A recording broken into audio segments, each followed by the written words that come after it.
More people will be taking off their masks. I'm Dave Anthony. Fox News has more Democrat-led states plan to end mandates against the COVID guidance of CDC Director Dr. Rochelle Walensky. Our hospitalizations are still high. Our death rates are still high. The change takes effect today in New York, where Fox's Tanya J. Powers is live.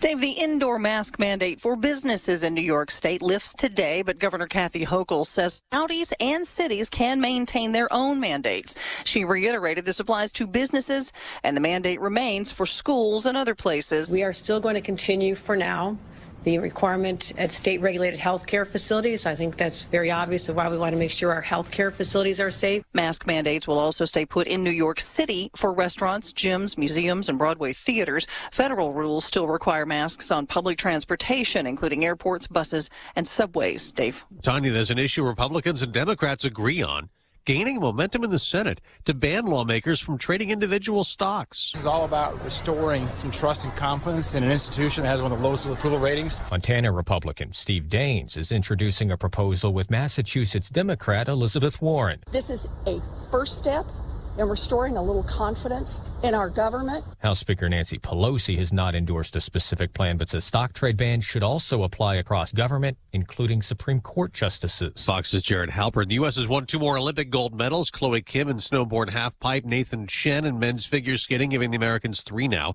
A Russian figure skater is under scrutiny. Russian media reporting that figure skater Kamila Valieva has tested positive for a banned heart medication, holding up the ceremony to present her and her teammates from the Russian Olympic Committee with the gold medal for the team figure skating event at the Beijing Olympics. Fox's Matt Napolitano. The International Olympic Committee is not commenting. If Russia is stripped of that team gold, the U.S. would win it after finishing second.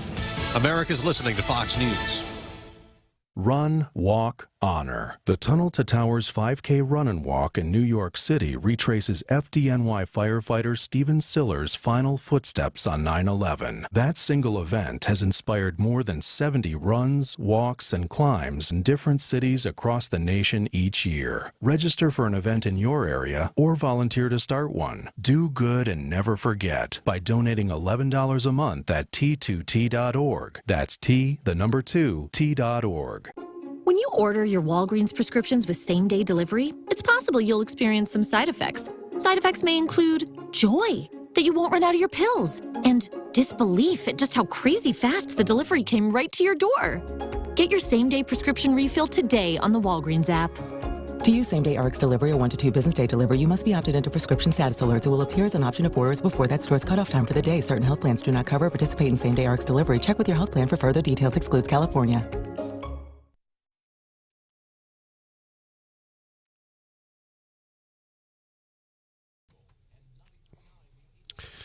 93.9 The Eagle News Time with Robinson's Cleaners. Robinson saves you time. We do have clear skies right now in Columbia on our way today. Sunshine, a high of 48. Tonight, mostly cloudy with scattered showers, a low near 38. Tomorrow, scattered showers again with a high of 54. The low coming up tomorrow will be about 18 degrees, and the outlook for Saturday calls for a low again down to 18. That's why the Wabash will be open. More on that in a moment. Good morning, everyone, and here's some of the stories that we are working on for you. At this hour, growing tension between Missouri GOP Senate leaders and the Senate Conservative Caucus over the stalemate on the Senate floor regarding congressional redistricting. Conservative caucus members like Lake St. Louis Republican Senator Bob Onder and Weldon Springs State Senator Bill Eigel have been speaking on the floor about their support for a 7-1 map. Senate Majority Leader Caleb Rowden of Columbia has proposed a 6-2 map that keeps Boone County in the 4th District, west central Missouri. Senate has voted 24-8 against 7-1, but there again is a stalemate right now. The filibuster will likely continue when the Senate goes back in a little bit later this morning. Buffalo GOP State Senator Sandy Crawford got up on the floor yesterday, says a 6-2 map helps rural towns. Senator Crawford says that she has received an email saying she is going to hell for voting against the 7-1 map. Senator Crawford telling her colleagues that voting for a 7-1 Republican congressional map in Missouri does not get you to heaven. Meantime, as we speak, there's also going to be more discussion this morning about a state employee pay raise in Jefferson City. Missouri state workers will be guaranteed a minimum of $12 to $15 an hour under a plan advancing in the House. The GOP House voting 112 to 8 for the measure Wednesday. The governor asked for a minimum of $15 an hour for all state employees. House Republicans have pared that back to $12 an hour, or a raise of about 5.5%. Here in Columbia, school board member says career center improvements are a key part of an $80 million bond issue on the April ballot. Columbia school board member Blake Willoughby tells Wake Up Columbia he recently visited a career center in the Kansas City area. It's wonderful to see what a reimagining of a 21st century career center allows for when it comes to community being able to see the wonderful work our students are doing. Willoughby notes the Career Center at CPS is an older facility. The bond issue in April would fund a $15 million addition and renovation at the Columbia Area Career Center. It's known in town as the CACC. It would also fund a new Columbia Elementary School on the John Warner campus. Missouri senior senator says retirements were up last year in the St. Louis and Kansas City police departments by 60%. Republican Senator Roy Blunt, who co-chairs the Senate Law Enforcement Caucus, says Columbia is also searching for a number of officers. My hometown, Springfield, Missouri, is looking for 40 officers. Columbia, Missouri, Department 187, looking for 20 officers. Senator Blunt says Capitol Police in Washington right now are 200 officers below their authorized level of 2,000 officers. He says Capitol Police are critical to the ability of Congress to function. Senator Blunt also, during this press briefing in Washington, critical of the defund the police movement. Cole County authorities say there were no injuries from a crash. It happened on a school parking lot in Wardsville. Blair Oak school officials confirm a pedestrian was hit by a car in the school's parking lot Wednesday afternoon. Emergency crews responded, but the pedestrian didn't have to have any medical attention. Both the Cole County Sheriff and the school district are investigating. John Marsh, 93.9, The Eagle. And our news is brought, John, thank you. Our news brought to you this hour by AirServe Heating and Air Conditioning, ensuring the air in which you live and breathe is comfortable and clean. For all of your heating needs, log on to airserve.com. 93.9, The Eagle News Time, 6:07.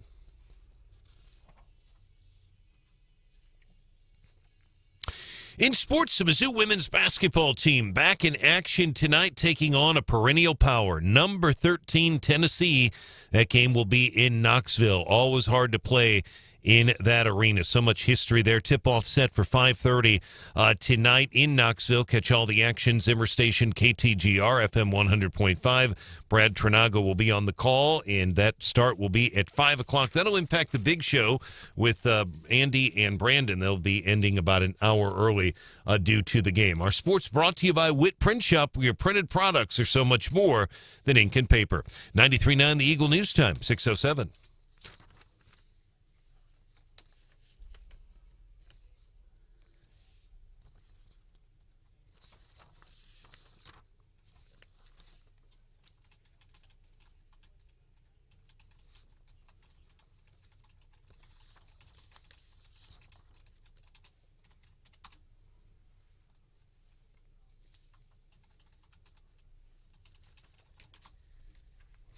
And our weather is brought to you this hour by Willett Dental Associates. Make an appointment now. WillettDentalAssociates.com, 573-445-5300. It's 31 degrees. 6:08 traffic check. MidmoHires.com, 93.9 The Eagle and 93.9theeagle.com. Roads right now pretty quiet in mid-Missouri. Not aware of any issues. There are some slick spots this morning. Certainly be prepared for that. Again, we are below freezing right now, so any water on the road could refreeze.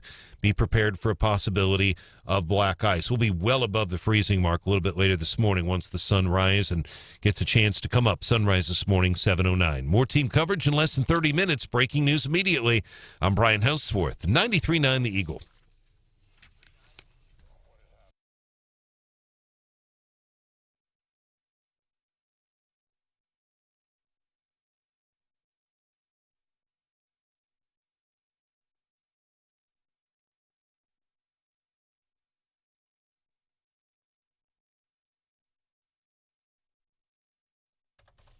The less time the legislature is actually passing new laws, the liberties and freedoms of the people are protected.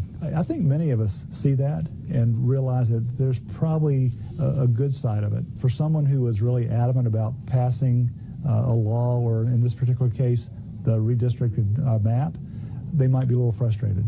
But a waste of money? No, I don't think so. State Senator Mike Moon reps Ash Grove, being asked by our news partners at ABC 17, is this a waste of money? We're going into day 3, 4 here, potentially on the 6271 map. Highlight or two from what you saw yesterday. I think that two quick observations, Brandon. And number one, Senator Moon obviously is someone who feels passionate about this. Billy Long is his congressman. Billy Long supports a 7-to-1 map. He represents the most Republican area of the state, so he's not going to be. He's taken heat, but it's not from his constituents at home. Although there is frustration from some of his colleagues. And isn't Mike Moon running for a long seat? Okay, and he's got a free shot because he still would, even if he loses that, he gets to stay in the Senate. So really, it's sort of like Rick Bratton this year, kind of the same thing. I liken it to a get out of jail free card on Monopoly. You get a free pass, and you have no pressure. There's no pressure, and it gives you a chance to really just see what happens. The other big thing is Senator Sandy Crawford read emails from the Senate floor. According to her, again, reading it, one of them, and it sounds like either a constituent or someone in Missouri told her she's going to hell for voting against the 7-to-1 map. She said that she's been getting some threatening emails, so it's been a little heated at times. And then Senator Holly Rader also expressed frustration yesterday. As a matter of fact, we've reached out to Holly Rader, see if she wants to come on this morning. You know, whenever she wakes up, for what I'm guessing for all of our state senators might be a deep slumber right now at 6:11. And by the way, Sandy Crawford, what a peach of a human being. I've dealt with her on more than one occasion. And there's a lot of things going on. One of the things that bothers me is say, okay, so if you have Sandy Crawford is in favor of the 6-2 map, and I'm going to assume that people are calling her and telling her she's going to go to hell if she doesn't vote the way God wants her to vote. I'm assuming those are also a conservative faction, an ultra-conservative faction of the Republicans. So again, this thing is turning. You've got people in the same party fighting, and it's not good, especially when we're coming up on midterms 2022 and how big this can potentially be. And we're not seeing it just here in Missouri. We're seeing it in Washington, D.C. And I don't know about anybody else, but I was feeling really good about the potential in D.C. in the midterms. We're like, hey, man, let's get this thing back on track, because it ain't happening. It certainly isn't happening with President Biden because of the poll numbers. We keep saying it can't get any worse. It can't get any worse. We have poll numbers. We might go poll dancing coming up like 6:55 this morning. It gets worse and worse for Joe. So here's an opportunity for conservatives on a local level and then on a national level. And in D.C., Mitch and Trump and all those, they're fighting, and Kinzinger and McCarthy, and in Missouri, you've got Moon and Rowden and other folks going after another state senator telling her she's going to go to hell. This is not good. Well, and to be clear, that it was some constituent, wasn't a senator, but still, it was a constituent. You've got conservative constituents telling this, well, you're going to go to hell if you don't vote the way God wants you to vote. And I encourage everyone to look at Senator Bill Eigle's Twitter page. That's the last point I'll make. Look at his Twitter page and look at the list of senators who are filibustering, and it's very unusual. We talked about this yesterday. He's got a list of all the conservative caucus members and the times they have the floor, and then in the middle of all that, Dems. So the Dems, even though they're ripping the conservative caucus, they're upset with them. They're joining essentially in this filibuster because it's basically shutting down other stuff as well. They want a 5-3 map. But it was the women who put an end to all of the antics yesterday. The women from both sides of the aisle kind of came together, talked about the personal attacks, and kind of said, hey, we got to move on. And people pointed out, there's stuff that they were hoping to get done that's just not getting done. Like the governor had requested this emergency supplemental budget. Right. They had talked about trying to get it done by the first part of February, and here we are. We missed a week because of the snow, and now we're basically this week you can scratch up as a big L, right? To your point, Senator Stephen Roberts reps the St. Louis area. He's a Democrat. Whatever it takes. Unfortunately, though, it is a distraction from the important work that does need to be done. I've had some important legislation that's had to be pushed back, legislation I've worked on that's going to really help senior citizens in my district. That's audio from our news partners, ABC 17. What's the factual basis for this 7-1? What's the argument that that conservative caucus is making? The argument is that if you look at the congressional districts as a whole, in the state as a whole, Trump won the state by enough points, they say, that it warrants a 7-1 map. They also think that Congressman Cleaver's district, the folks that are saying this, Congressman Cleaver's district should go out into the rural communities, and then, right now Cleaver's district goes right out. So I'm not far from our listening area. So again, yes, the women did step up and obviously made their points in both parties, but I just don't know that there's an end in sight right now. Yeah, and I mean, the argument from the other side isn't just that, hey, we want a 6-2 map. It's that you have to dilute the Republican in order to get the 7-1. You're making each one of those 7 districts, less Republican to get the 7-1. And so a lot of people are saying it's not really a 7-1 map. It actually jeopardizes some of those seats. And basically the people that want the 7-1 map are overplaying their hand. And they're saying, look, things are changing and it might not be a 7-1 map. So let's play it safer and do the 6-2 map. Now, I have not dug down into the data, but I know a lot of smart people actually on both sides who are arguing both points. Well, I keep hearing it's representative of Missouri, and I would love to, have the population where we have a 12-0 map. I would love that. I do. I want it all. But I'm also a realist, okay? I have common sense. Because Trump got Missouri, I think it was like 56, 58 points. So if we're looking at that, what's representative of, what's 60% of 8? It's like 5. If they're saying it's got to be representative of Missouri, okay, well, if there's 60% of the vote for Trump, then that would be a 5-3 map. And keep in mind, too, that there are some Democrats really feel like it should be 5-4. I mean, it's just, you know what I'm saying? It's just very, very hard. There's no real middle road on this. There's no real middle road.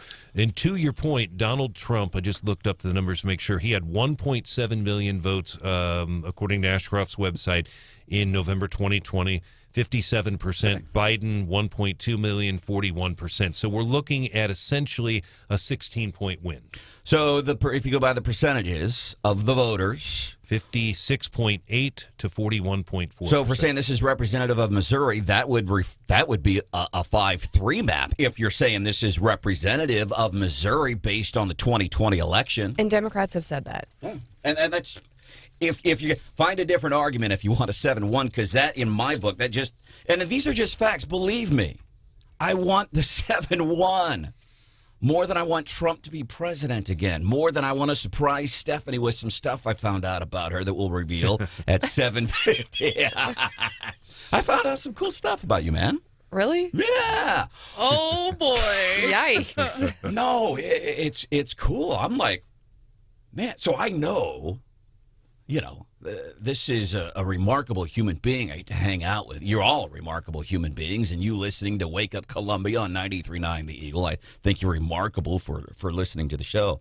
But I found some stuff yesterday, like, she's even more remarkable than I thought. Pretty impressive. And then before that, I think we'll do that right before 8 o'clock. So if you can, before you get into work, make sure you have us on before 8 o'clock. Then 7:35. Kind of a small surprise, and this is for everybody. If you're listening, and if you've listened to Wake Up Columbia, at least for the past few months, because we know we're getting more and more listeners, man. We're killing it, man. Which doesn't matter to me. Can we affect? It doesn't matter to me or my bank account. Right. If we can affect change, that's what I get excited about. Top-rated show in the market and all that stuff. People say whatever. That doesn't matter to me. Can we affect change? Now, I like gold stars. I'm sorry, so it matters to me. Well, you know what? It's okay once in a while, because there's some people like me, and I get the sense that you might be the same way. It's hard to brag on yourself once in a while. Yeah, and I'm the same way. I'm like, but I want to affect change. But if you've been listening to Wake Up Columbia for at least the past 2 months, I think you'll smile at what you will hear on the show this morning. Stephanie and Hannah are not aware of this. Yeah, and I'm nervous. No, it's a cool thing. It's just a pleasant kind of thing. And it's from It's from a story here in town. So it's just kind of a nice little thing. We'll do that 7:35 here on 93.9 The Eagle, and then we'll uncover what we have been learning about Stephanie Bell of Ellinger and Associates Law Firm in Jefferson City. Also coming up this morning, Congresswoman Vicky Hartzler. She's checking in 7:10. She's also, of course, running for Senate. She's got to be talking about, man, the stuff that's happening not just at the Olympics, but you've got Enes Kanter, Freedom NBA player who's really been on China because of their human rights violations and the whole thing with his mass genocide of the Uyghurs. And they wanted to air a commercial, him and I think it was a lawmaker and NBC, but they wanted to air a commercial saying, hey, these are people that are sponsoring the Olympics in China. These are people that do business with China, with this company that's trying to really rid an entire population of people. It's from a country that you have very few human rights compared to the rights that our founding fathers gave us over 200 years ago. They don't have that there. So they wanted to run a commercial that said, here's the companies that are supporting this. And NBC told them no. So there's a lot of things happening with the Olympics. Congresswoman Vicky Hartzler is here at 7:10. Also going to be talking about law enforcement, fentanyl, stuff like that. And the progress on banning insider trading in Congress. Nancy Pelosi says, well, okay, we can ban it in Congress but, and there's a big old but there. We're going to find out what that is, 7:10 this morning here on 93.9. It's a big butt, man. What that butt is from... A butt with one T, not two. Right. It's a giant butt, but it's only got one T to it, man. What else did I want to highlight here? Oh, today, Attorney General's office is going to be in town. Boone Circuit Court. There is a hearing to do away with the mask mandate, at least on an emergency temporary basis. Gets underway at 1:30, and I've seen people like Cherie Tolson Reich and State Representative Chuck Basie reacting to some stuff on social media regarding what's happening. But this is a collection of parents who, by the way, at least one of the parents, besides working with the Attorney General's office, they're going to be parading their own attorney into the courthouse today. And so they're encouraging you, if you are able to do so, about 1:30. They're saying, hey, if you'd like to go and stand with these parents who have really gotten involved in really trying to do something, let's celebrate that. 1:30 today at the courthouse. By the way, you can't take a cell phone into that courthouse, too. So kind of excited to see. And for me in this situation, yeah, it's about the mask mandate, especially when you have an elected board that voted to do away with it, and you have somebody who just said, yeah, I'm going to undo what you did. I have a real issue with that. But the idea of what these parents are doing, I just think is really cool. Daily DC Rundown coming up 6:25. What's underneath the circus tent? Well, everyone is piling on other Republicans. I think I'm going to join the club. Oh, gosh. Stop it. Stop the insanity. All right, who we going to...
93.9 The Eagle presents Wake Up Columbia with this dude over here. I don't know what the hell I'm doing up in here. Whatever. 93.9 The Eagle. It was a violent insurrection for the purpose of trying to prevent the peaceful transfer of power. All right, Mitch McConnell, of course, comments he made the other day that's got a lot of folks upset. That's getting us into today's daily D.C. rundown. Stephanie Bell's uncovered some new stuff. Well, yeah, and you know Trump is mad when he issues like 2 statements in one day. So yesterday morning he said Mitch McConnell does not speak for the Republican Party and does not represent the views of the majority of its voters. And then he waited a while, and then later he said Mitch McConnell is so against what Republicans are about. So he's mad. But again, you know, there's so many people kind of glomming on to this Republican hate, infighting, all of this. But I think I might be joining the club today. Because the RNC censured, 2 members of the House, and they said the RNC resolution accused the House panel of leading, quote, a persecution of ordinary citizens engaged in legitimate political discourse. And that fired a lot of people up. Now, a week ago, we weren't talking about January 6th. Everyone was, kind of chilling on that. And here we go. We pass this resolution and fire everybody back up. We keep telling people stop talking about January 6th, and we basically shoot ourselves in the foot by issuing this resolution. And now it's back in the news. Now Trump and McConnell are back, and everyone's talking about it again. I'm like, can we be any more stupid? What's that Disney song? Frozen? Let It Go? Yeah, it's a song that's in my head right now. It's so silly. So Biden, on the other hand, it's like he has some sort of wheel with issues on it. I'm not, and he just spins. He's visiting Virginia, and you think, what is he going to talk about? Is he going to talk about, voting rights? Because we were on that for a while. He's certainly not talking about Build Back Better. He's talking about limiting the cost of prescription drugs. So apparently, he keeps trying to talk about an issue and everyone's like, that's not going to work. And now he's picking this one. I haven't heard anything from him about this in a while. Have you? I have not. But we check in the Oval Office. Oh, sure enough, there's Joe Biden spinning that wheel. Coming up 6:35, the NFL Rooney Rule and how it's potentially affecting Chiefs and us Chiefs fans. We have that at 6:35 here on 93.9 The Eagle. I have your ABC 17 Storm Track forecast. Almost get there to 50 today. But not quite. Our high today, 48, then 38 tonight. Tomorrow we get into the weekend with some rain. Tomorrow's high 54. Saturday we chill down a bit, man, down to 28. Right now it's 31. 4 out of 10 people are scared of the dentist. Willett Dental Associates practices conscious sedation dentistry to relax those fears. Matter of fact, that's why I use them. Make an appointment now at WillettDentalAssociates.com. I'm Chris Foster. A statewide mask mandate for coronavirus protection is over in New York. Several other states with Democrats as governors have also announced plans to lift their mandates for indoor businesses or schools. California, New Jersey, Illinois, Rhode Island, Massachusetts, Delaware, and Connecticut. The White House says even if your state does not require masks indoors or masks in schools, you should still wear one, because that's still the guidance from the CDC. Despite that science, more Democrat-led states are breaking with the CDC. Fox's Jackie Heinrich. President Biden's approval rating among voters has never been lower. In the latest Real Clear Politics average, President's approval rating slumping into the 30s for the first time compared to the last 3 presidents at the same time in their first terms. Trump, Obama, and George W. Bush were all above 40%. Fox's Griff Jenkins. A school bus driver is shot in the head through the windshield in Minneapolis with kids on board. The driver is expected to survive. No arrests have been made. America's listening to Fox News.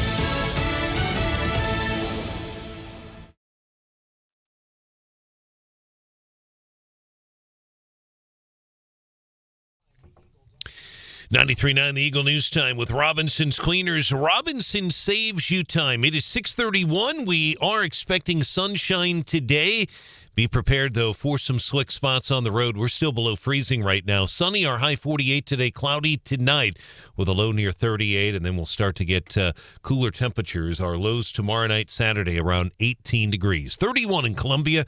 Good morning. Here's some of the stories we're working on for you at this hour. Missouri state employees would be guaranteed a minimum wage of $12 to $15 an hour under a plan approved by the Missouri House. The GOP-controlled chamber voting 112 to 8 for the plan. plan. The governor has called for a minimum of $15 an hour for all state employees. This one makes it $12 to $15. The House plan still has a minimum wage of $15 an hour for state health care employees and other direct care providers. Pay plan would have a major impact in Cole County. Cole County has 14,000 state employees, state government, Jefferson City's largest employer. No end in sight this morning to the Missouri Senate, or at least in the Missouri Senate, over congressional redistricting. Members of the Senate Conservative Caucus have been taking turns speaking on the floor in Jefferson City about why they support a 7-1 Missouri GOP congressional map. Senate will go back into session a little bit later this morning. They'll have some committee hearings as well. Committee hearings, a number of them have been canceled throughout the week. Ashland's chief says detectives are still following up on leads in Tuesday afternoon's attempted abduction near Oak and Tandy. Chief Gabe Edwards tells 93.9 The Eagle the suspect is believed to be a white male. He says the juvenile was not physically harmed. Anyone with information about the suspect urged to call Crime Stoppers 573-875-TIPS. In Missouri, senior senator says Capitol Police in Washington are 200 officers below their authorized level and that 135 Capitol Police officers have retired last year. Senator Roy Blunt co-chairs the Senate Law Enforcement Caucus. But I think this problem is clearly a lot bigger than the Capitol Police, starting with defund the police and prosecutors who pledge not to prosecute crimes in certain areas or at certain crimes. Senator Blunt also says Capitol Police in Washington are working overwhelming hours. 93.9 The Eagle News is brought to you this hour by the folks at Mid-America Mortgage. Check them out online, midamericamortgage.us, and apply now for a loan on your dream home. 93.9 The Eagle News Time, 6:34.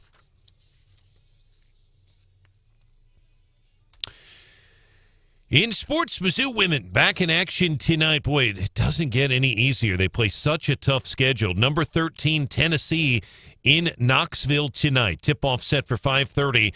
Very tough place to play. Great tradition there. You can catch all the action. Zimmer Station, KTGR, FM 100.5. Brad Trinago, Kathy on the call as well, starting at 5 o'clock. Also, Asia Blackwell. What a player she has been for Mizzou women. She's been named as one of the 10 finalists for the Cheryl Miller Award, honoring the top small forward in women's college basketball. Ms. Blackwell is from Eureka, and she's led the Tigers in scoring and rebounding throughout the season. 17 double-doubles over 23 games. Congratulations, Asia Blackwell. Again, a finalist, one of 10 for the Cheryl Miller Award. Our sports brought to you this hour by Lacrosse Lumber. They're big enough to have everything a contractor needs, small enough for one-on-one. Make it happen now. Customer service, Lacrosse Lumber, Grindstone, just west of 63. 93.9 The Eagle News Time, 6:35. Traffic check, MidmoHires.com. Local companies are looking for local people. MidmoHires.com. Find a job or post your job opening today. Roads right now pretty quiet in mid-Missouri. We did have several of you call yesterday about that crash on Route WW, and we did check on that. There were a couple of people who did sustain moderate injuries. It was not a fatality, moderate injuries in that accident yesterday on WW. More team coverage in less than 30 minutes. Breaking news immediately. I'm Brian Hauswirth, 93.9 The Eagle.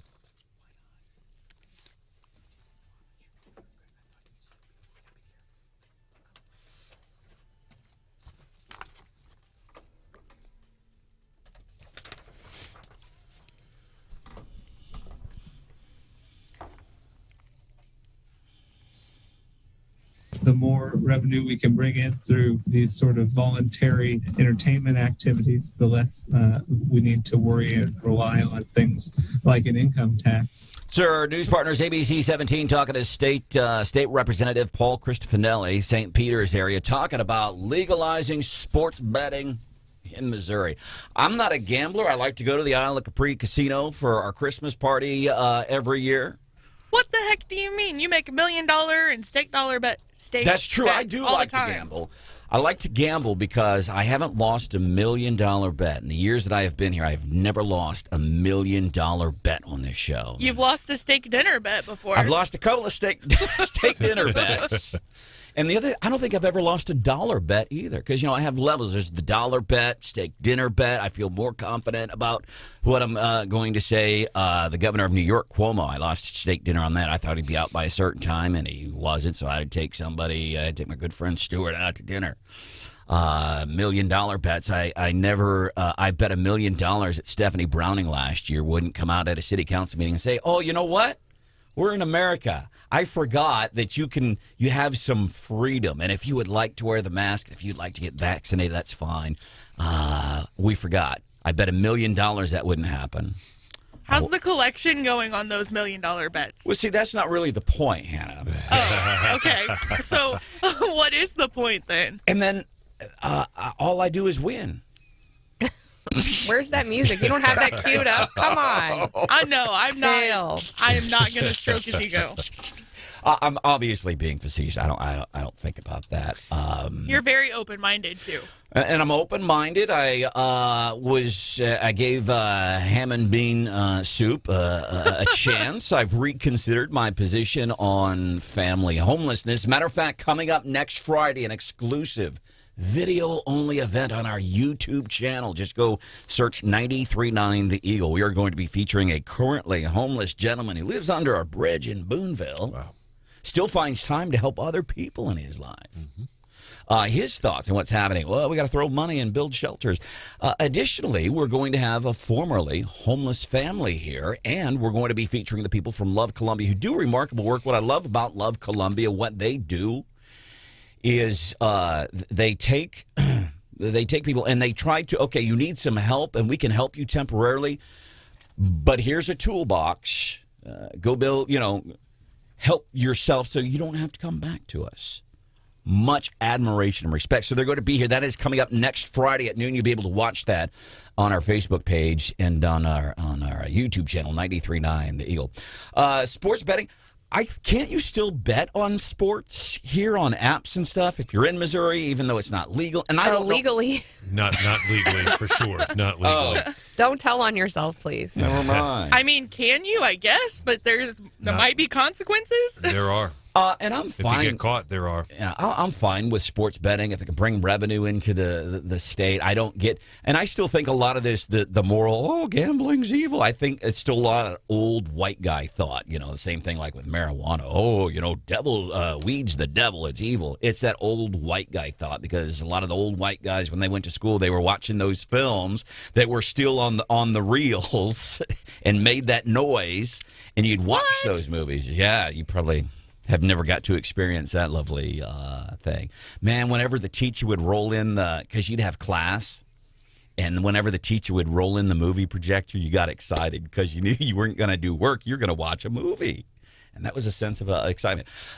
So sports betting is one of the things that they're talking about in Jefferson City. Sports betting is an issue that literally has died because of the pandemic. And I actually, when you brought it up, I looked up a story that I did when I worked at Missouri Net in November of 19, right before the pandemic.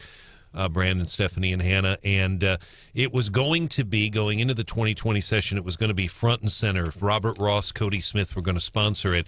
And I'm looking at a story I did back in November of 19. Major League Baseball, NFL, NHL, they were all there. And they testified, MLB, his name was Jeremy Kuden, testified Missourians would wager $5.5 billion with a B on sports if legalized.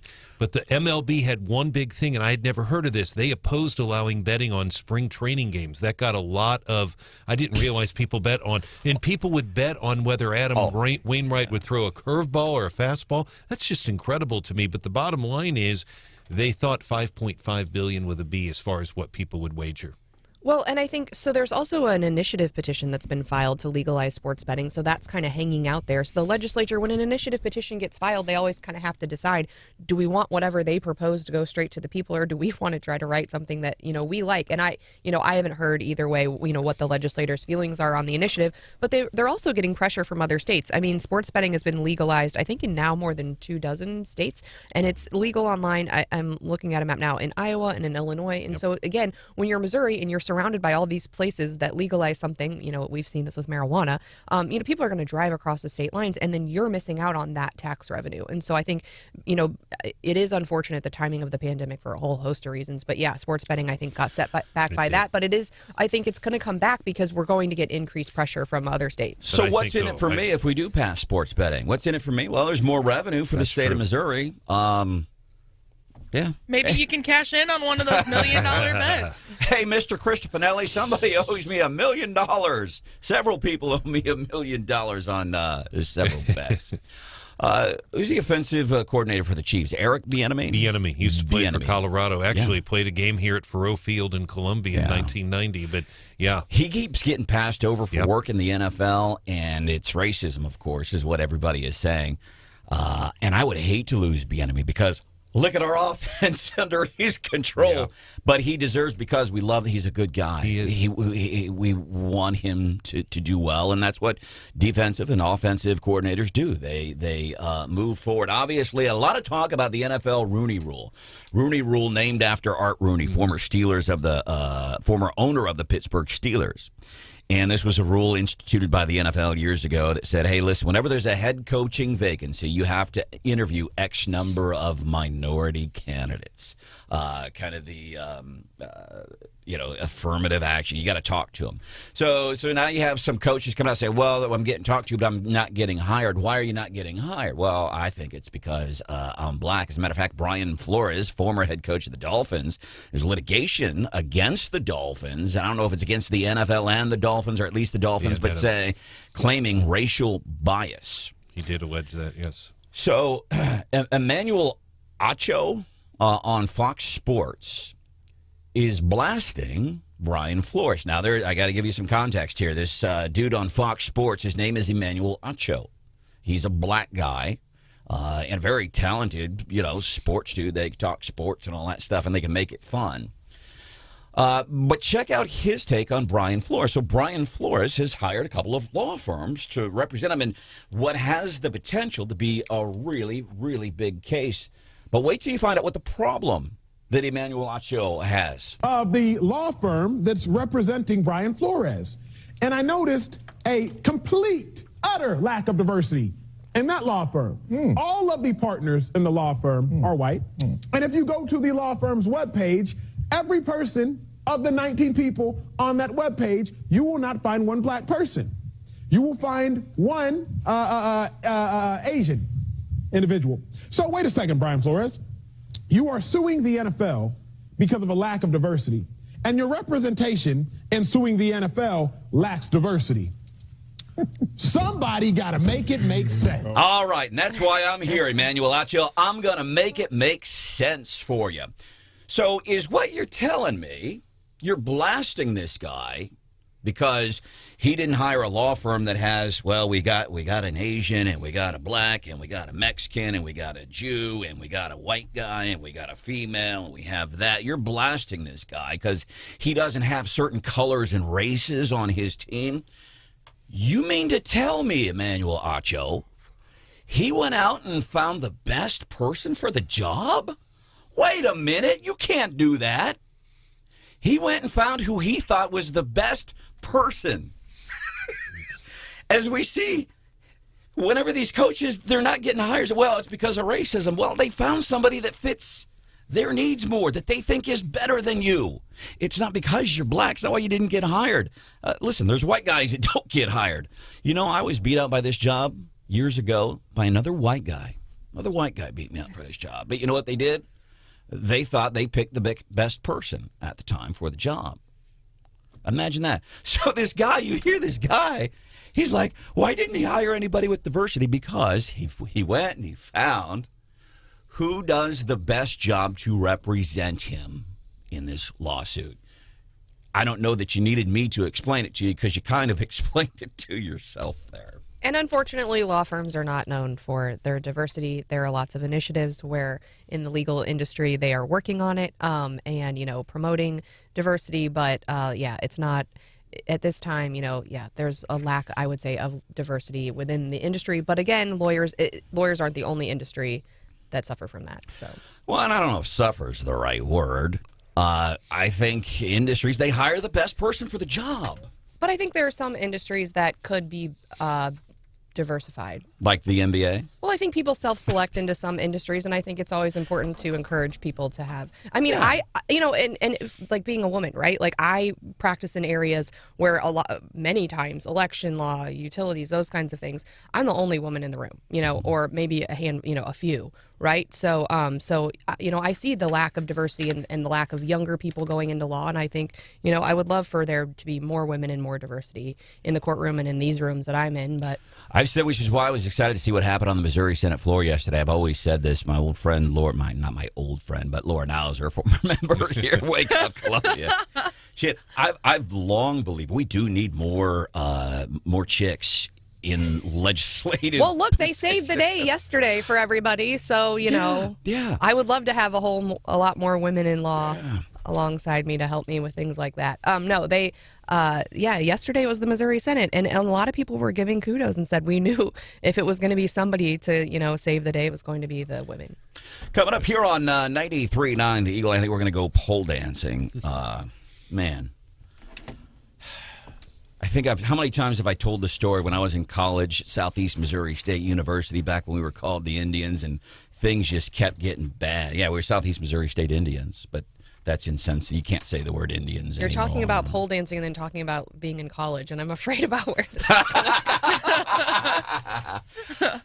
So there is, I learned in college, things were going bad. I was like, well, it can't get any worse than this. Oh. Yeah. Rule number 1 of life. And guess what? Every time I said it can't get any worse than this, guess what happened? It got worse. Got worse. Rule number 1, don't ever say it can't get any worse. But I mean, technically you can't have negative poll numbers, so at some point he's just going to get to 0, right? Joe he owes somebody some poll numbers. Really, it's about getting that bad, and I keep saying it can't get any worse. My gosh. I mean, it's getting bad. We're going to uncover those numbers coming up here. Just a few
Wake Up Columbia with Branden Rathert. Inspired and on fire. 93.9 The Eagle. And I think I'd start with the basis that racism or any form of discrimination is against our values. That's NFL Commissioner Roger Goodell yesterday in an interview talking about the Rooney Rule, saying we're going to have somebody from the outside look at all of these things that are happening based on these allegations that are coming forward.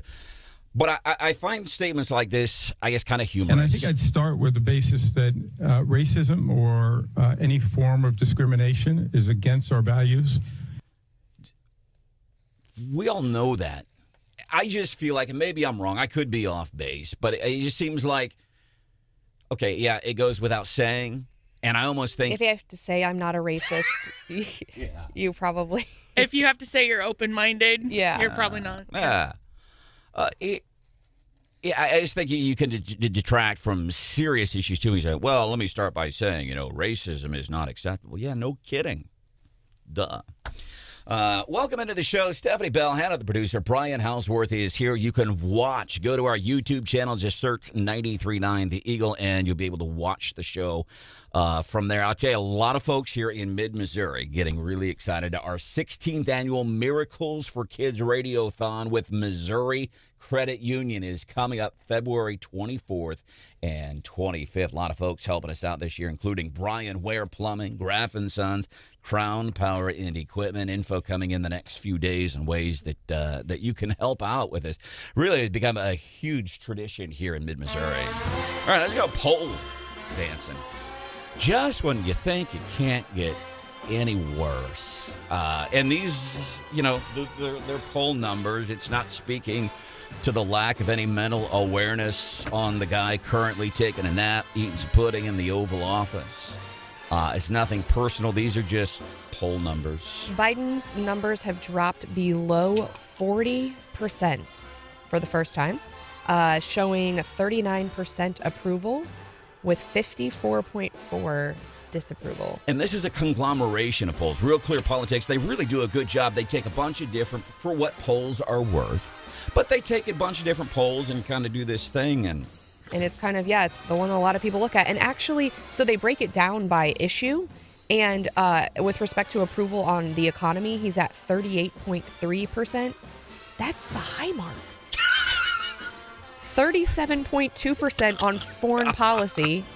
Immigration, 33.3%. It's awful. So it's like your kid coming home from school with a report. Hey, Mom, I got it's like if Drew came home. Hey, Mom, look, I got the report card. And you're going, Drew, you got F, F, F. But then Drew's going, yeah, but look, Mom, I got a D.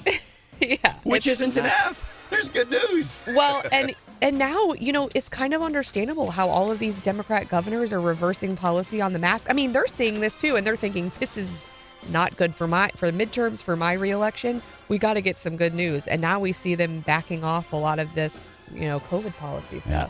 Oh, by the way, and CDC Director Rochelle Walensky yesterday saying, so we've got states, Illinois, Massachusetts, Rhode Island, and others are thinking about it now. And I don't know if they're doing it because they really believe, hey, yeah, it's time to do away with it.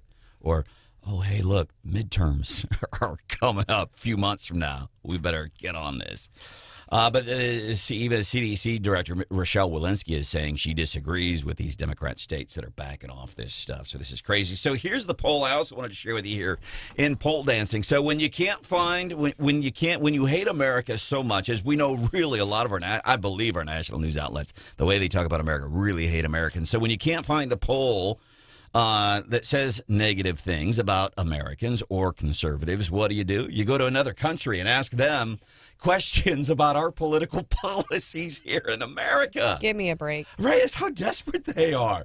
So there is a poll, they polled Canadians on what they think about U.S. democracy. Why don't you poll us about what we think about what Canada has been doing to its citizens? Man, that trucker convoy thing, woo, Some stuff going on there. I think we'll get into that coming up at 7:35 here on 93.9 The Eagle. Holly Rader, one of the state senators that Stephanie Bell was talking about, women on the Senate floor in Missouri yesterday getting up saying, come on, man, let's get our stuff together here. Holly Rader is going to be joining us a little bit later this morning, too. Congresswoman Hartzler is here talking about insider trading in Congress at 7:10.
Undoing mask mandates. I'm Dave Anthony, Fox News. 10 Democrat-led states have announced in recent days they're going to do that. These Democratic governors relaxing restrictions for masks say that the data is on their side with cases falling. The CDC says that is just not the case, but the White House is not throwing any criticism here, saying that now these decisions are allowing more choice. Fox's Jackie Heinrich. Those states will still let cities and counties have their own COVID rules. It's effective today in New York, though kids will still have to wear masks in schools. Former President Trump, already under a lot of scrutiny from his taxes to last year's Capitol riot, may face a new investigation. The Washington Post reports the National Archives is asking the Justice Department to probe whether the former president violated federal law, taking boxes of documents from his time in the White House with him to Florida, even tearing some up. Amid all the worry about a Russian invasion of Ukraine, war games. The White House calls it escalatory. Russia says it's practicing to defend itself.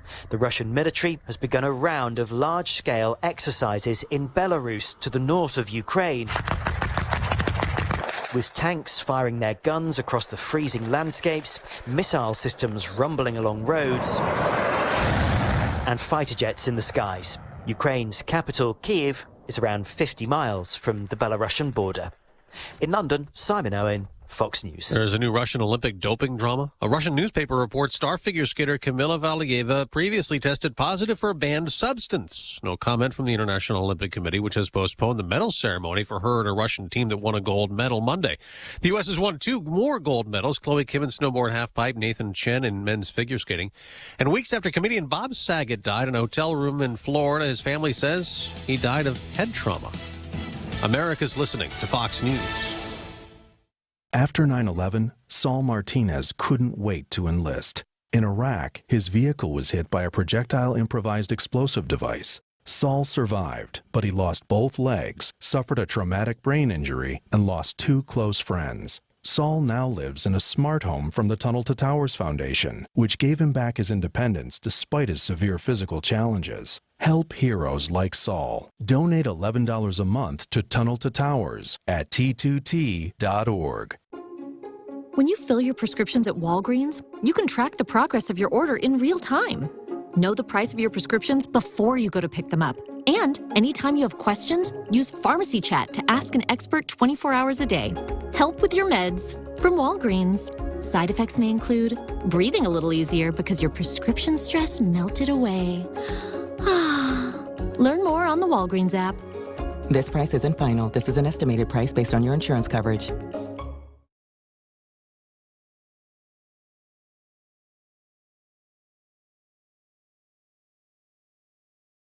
93.9 The Eagle News with Robinson's Cleaners. Robinson saves you time. It is 7:03. We do have a beautiful morning right now, although it is chilly. Sun trying to come out right now. 32 in Columbia. The sunrise will happen here in about 6 minutes at 7:09. Our high today, 48.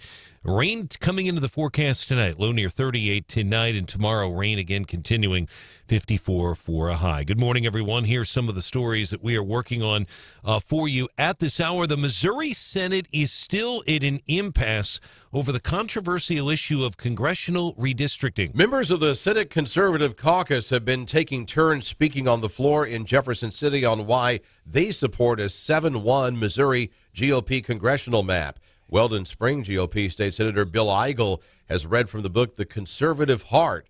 Other GOP state senators say a 6-2 GOP map will help rural Missouri communities rather than a 7-1 map. The Senate will gavel back in later this morning.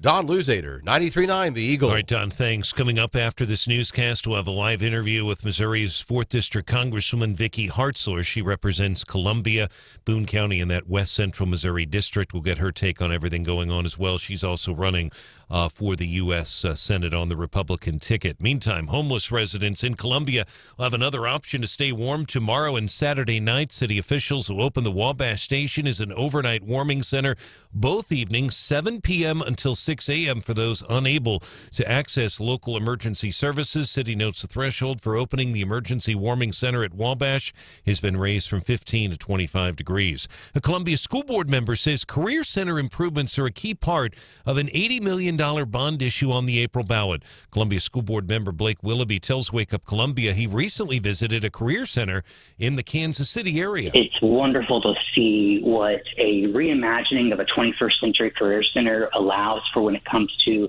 community being able to see the wonderful work our students are doing. Willoughby notes the Career Center at Columbia Public Schools is an older facility. The April bond issue would fund a $15 million addition and renovation at the Columbia Area Career Center. It is known in town. People refer to it as the CACC. Bond issue would also fund a new Columbia Elementary School, that one at the John Warner campus. CPS is now Missouri's 5th largest district. The student enrollment has increased by more than 1,500 in the past decade. The enrollment now at CPS, 18,500 students today. Missouri senior senator says retirement's up 60% last year. In the St. Louis, Kansas City Police Department, Senator Roy Blunt says Columbia also needs police officers. My hometown, Springfield, Missouri, is looking for 40 officers.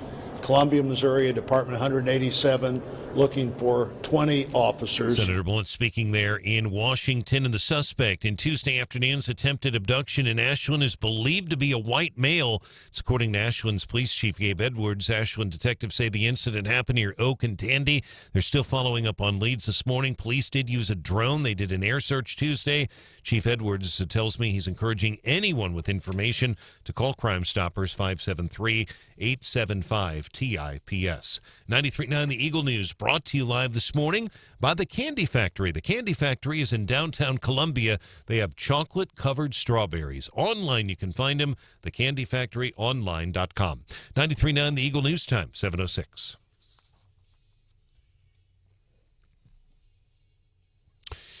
In sports, the Mizzou women's basketball team returning to action. It'll be an early game tonight, Knoxville, Tennessee. That is in the Eastern time zone, so it's always a little early there. It's same thing if you go to Florida or South Carolina. Tip-off set for 5:30 tonight in Knoxville. You can catch all the action. And by the way, Tennessee is ranked number 13 in the country, one poll, 10 in another. All the action, Zimmer Station, KTGR, FM 100.5, Brad Trinago. That will start at 5 o'clock this afternoon. 93.9 The Eagle Sports, brought to you this hour by Willett Dental Associates. WillettDentalAssociates.com. 93.9 The Eagle News Time, 7:07.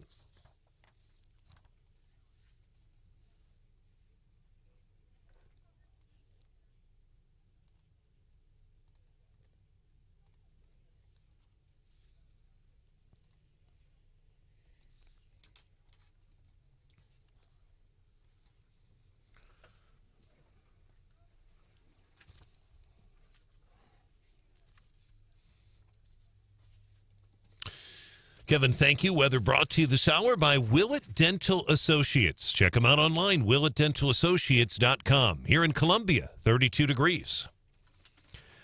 708 93.9 The Eagle and 93.9theeagle.com. Our traffic check is with MidmoHires.com. Local companies are looking for local people. MidmoHires.com.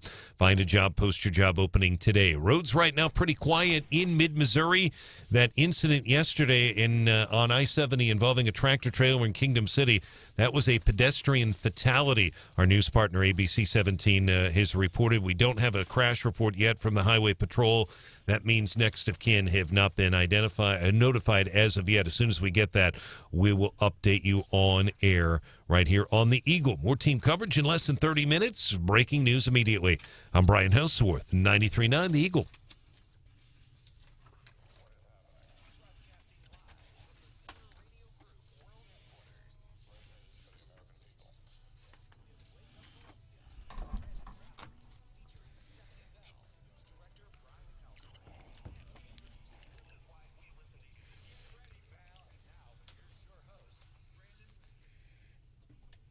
Pressure is mounting on House Speaker Nancy Pelosi to fully commit to banning stock trading for lawmakers.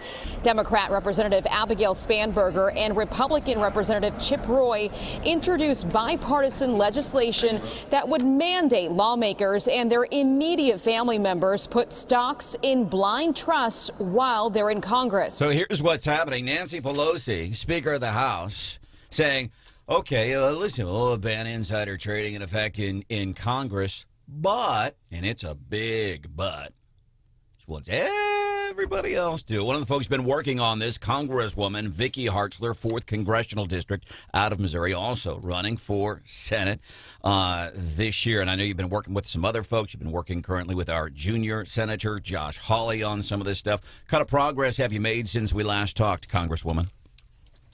Well, we're getting lots of support for our legislation. I mean, it's just common sense. People who are elected should be public servants, and they shouldn't benefit off of their time in Congress. And Nancy Pelosi is just a case in point that surely shows that we need to ban members of Congress from being able to individually trade stocks. I mean, she and her husband traded over $50 million in assets with returns over 69%. Just in October, I mean, they trade better than Warren Buffett, and she has access to classified information. She controls which legislation is brought to the floor.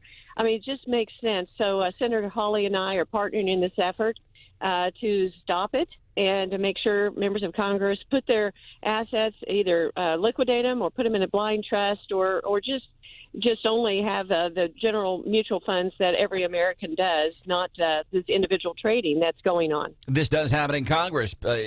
Obviously, you're in, and I include you in this, Congresswoman. I'm not saying you're doing insider trading, but you're in D.C., you're in district. You get a lot of information by the very virtue of what it is that you do. And people are taking that info and introducing legislation, and they're using that as leverage to benefit themselves financially. And our Senator Josh Hawley, one of our senators, Josh Hawley, and Congresswoman Vicky Hartzler working on doing this. And it sounds like, and I'm hopeful, because it's happening here in Missouri, in the Missouri Capitol, incidentally, a little bit of something that's got some agreement. It sounds like you have bipartisan agreement. I'll look at Sarah Walsh. She's introduced something to undo this pain in the gas tax and trying to save your receipts, and she's got some support from at least one Democrat lawmaker that I'm aware of. Congresswoman Vicky Hartzler hanging out with us. You been watching any of the Olympics? I know you've been busy. You probably got bigger things on your mind. Have you been watching any of the Olympics? Oh, occasionally I do. I want to see, really, of course, support our athletes, but I want to see what China is doing, what the reaction is. You know, they're committing genocide in the Xinjiang province. They are silencing some of the reporters that are trying to ask those tough questions. And I think it's appalling that the Olympic Committee went ahead and, first of all, chose Beijing for these Olympics, but then, you know, after what all they have been doing, didn't move it somewhere else. And it's really also stunning that our Speaker of the House warned our athletes to be quiet and not say anything, instead of warning China that they better not touch our athletes or do anything. I mean, you need to stand on the side of America and our athletes and not silence them like she and the Democrats are doing, censoring everywhere. We need to speak up for freedom, and I wish the athletes well, but this is a serious situation. And here's where, and I don't want to detract too much from you. You're the star of the show right now, Vicky. But here's a perfect example of liberal media, in effect, working in cahoots with the left, people like Nancy Pelosi. For example, you talked about what's happening in China.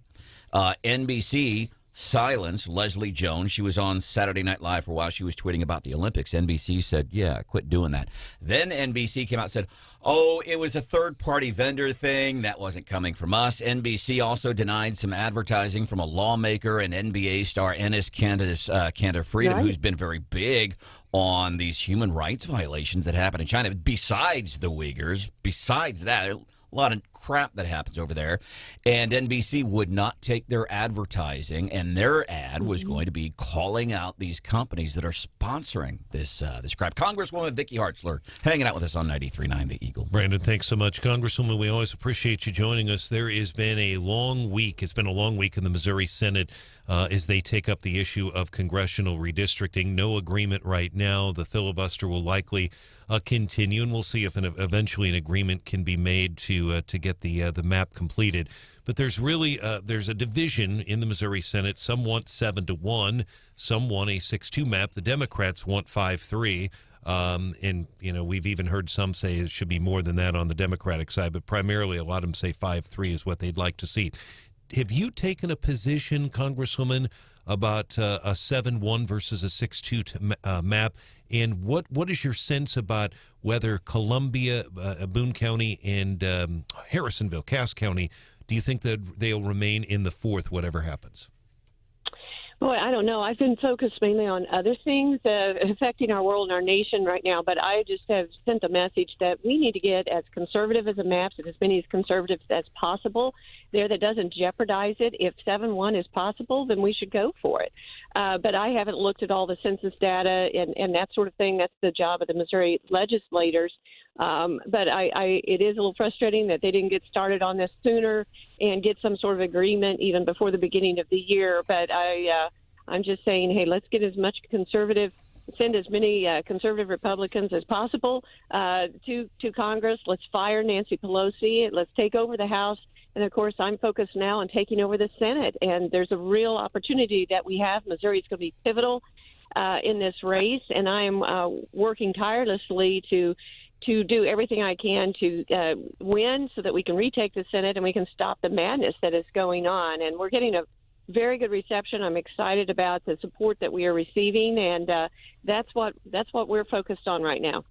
So I think it was this week or maybe last week, there was a report issued about fentanyl, and we've been so focused on COVID, but, I think the statistic is staggering that 100,000 people died last year from drug overdoses. What are you hearing in Congress, and what are you, gleaning from that report that can be done? Yes, it's absolutely horrific. It is the number one killer now of 18 to 45-year-olds, and this is the fentanyl crisis, and it is directly tied both to China and to the southern border. This is coming across the southern border because President Biden has opened this border up wide open. It is flooding across, not only in pure fentanyl form, but also in counterfeit pills. So people are taking pills laced with fentanyl.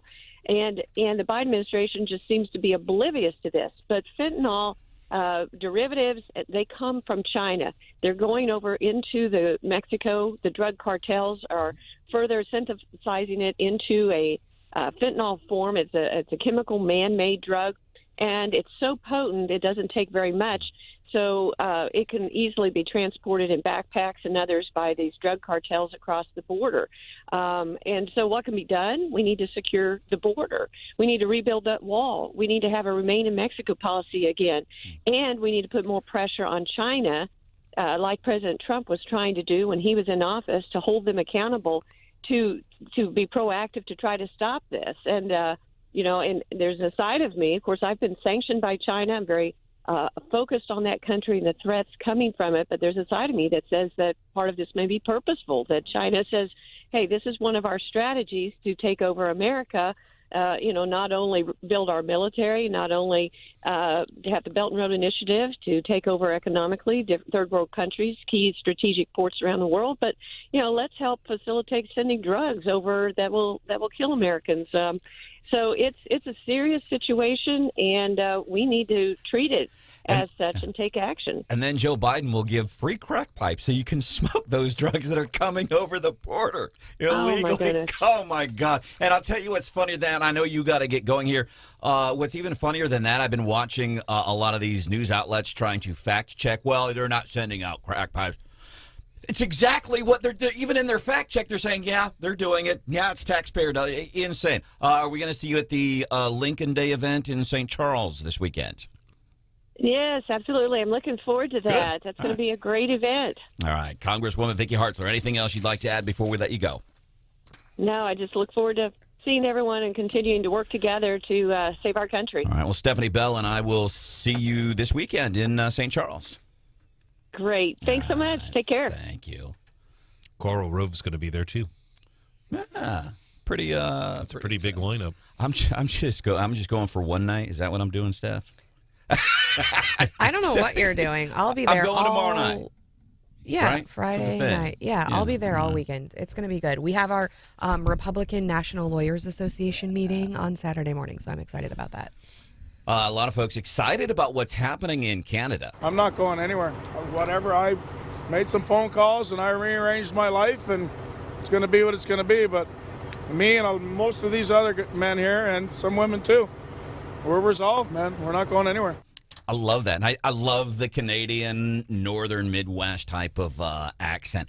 And I'm surprised because we learned yesterday MSNBC was just shocked. I mean, they've got Plinko games out there and pizza ovens and things like, I mean, MSNBC's freaking out about this. Coming back last night, I didn't have enough hours to get back, so I waited till this morning, and it was 3 hours to get back. It adds time to a run, and at the end of the week, we get less miles than what we normally get, and being paid by the mile. I don't know why. I love it. It's not like I'm making fun of it. I like that accent. Meanwhile, the Department of Homeland Security is apparently getting reports that there might be a big truck convoy in America amid, because they're looking at Canada, and they're going, wow, what's happening in Canada?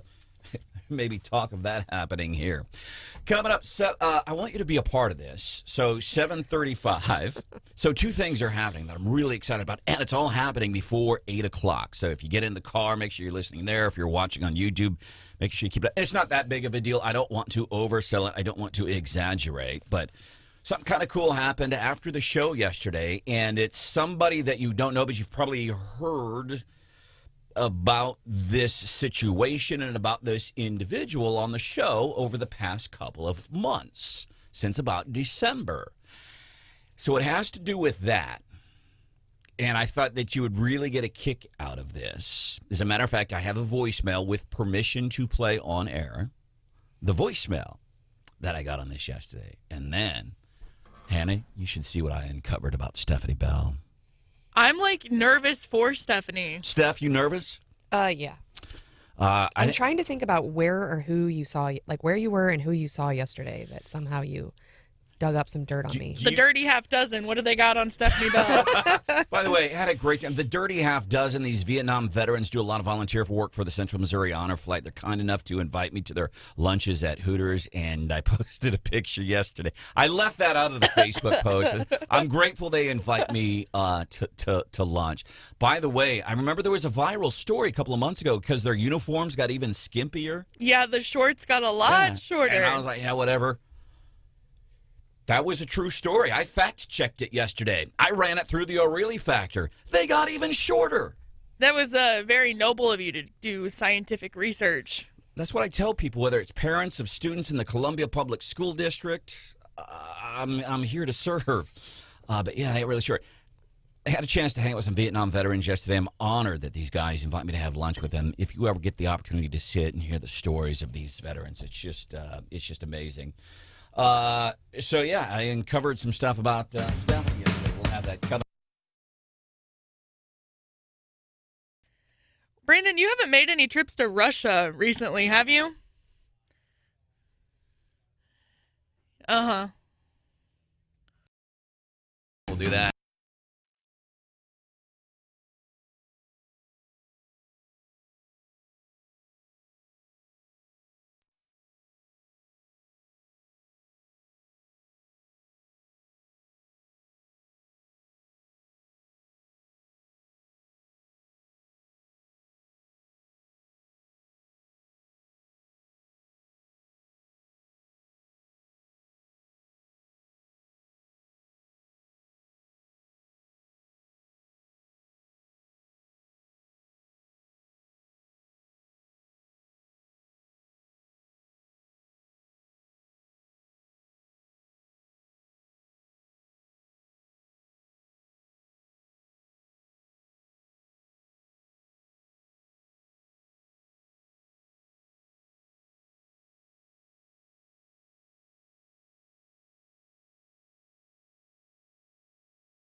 Thanks for making Wake Up Columbia your favorite morning show. 93.9 The Eagle.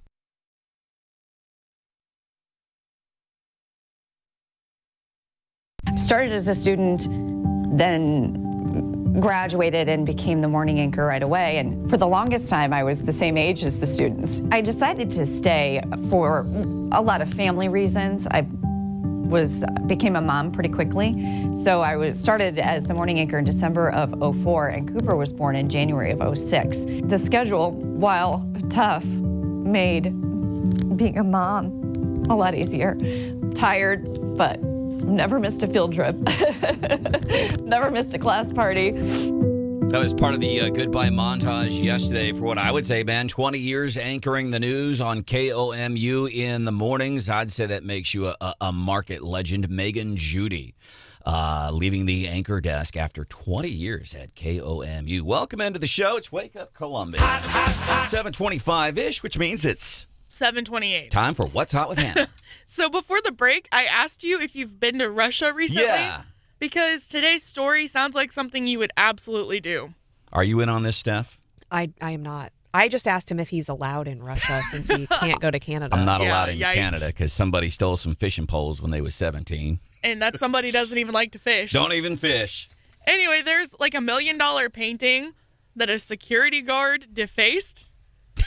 But all he did was draw eyeballs on it with a ballpoint pen because he, quote, got bored. So this painting is from the 1930s. Oops. And it's an abstract piece, and it's like 3 people that don't have any facial features. Mm-hmm. And he took his little ballpoint pen one night because, once again, he apparently got bored and drew faces on 2 of the 3 figures in this painting. See, I ain't even mad. That sounds like my kids. They get so mad when one of them colors a picture and then someone else picks it up and tries to improve it. This was in an art museum, though. Like, he just doodled on the wall. That's awesome. There is Cosmo, my good friend over at Y107, sent me a picture. So you've probably seen these at gas stations, the stickers. Joe Biden, I did that in regards to the high gas prices and the new Missouri gas tax added 2.5 cents on top of that, too. And you're also seeing a lot of the Let's Go Branden stuff. Cosmo sent me a picture, and it got defaced. It says, Let's Go Branden. Oh, no. Well, it was 2 defacings. You think pins would be something they'd confiscate before you go into the art museum? Also, you think common sense would tell you not to draw on things in an art museum. But when you're bored... No, this is why it sounded like something Branden Rathert would do. Hey, coming up 7:35, we know for sure one person not running in that Senate race 2022.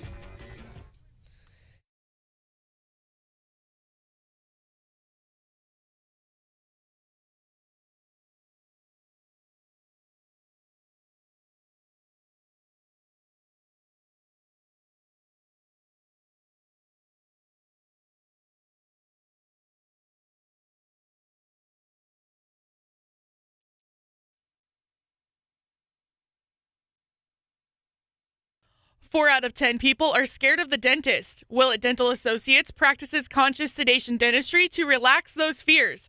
Make an appointment now at WillettDentalAssociates.com. Fox News, I'm Chris Foster. New York's strict statewide indoor mask mandate for businesses is over, allowed to expire today. Fox's Tanya J. Powers. Governor Kathy Hochul says counties and cities can maintain their own mandates. She reiterated this applies to businesses and that the mandate remains for schools and other places. Mask mandates will also stay put in New York City for restaurants, gyms, museums, and Broadway theaters. Other states have announced their mask mandates will be ending soon against Centers for Disease Control guidance.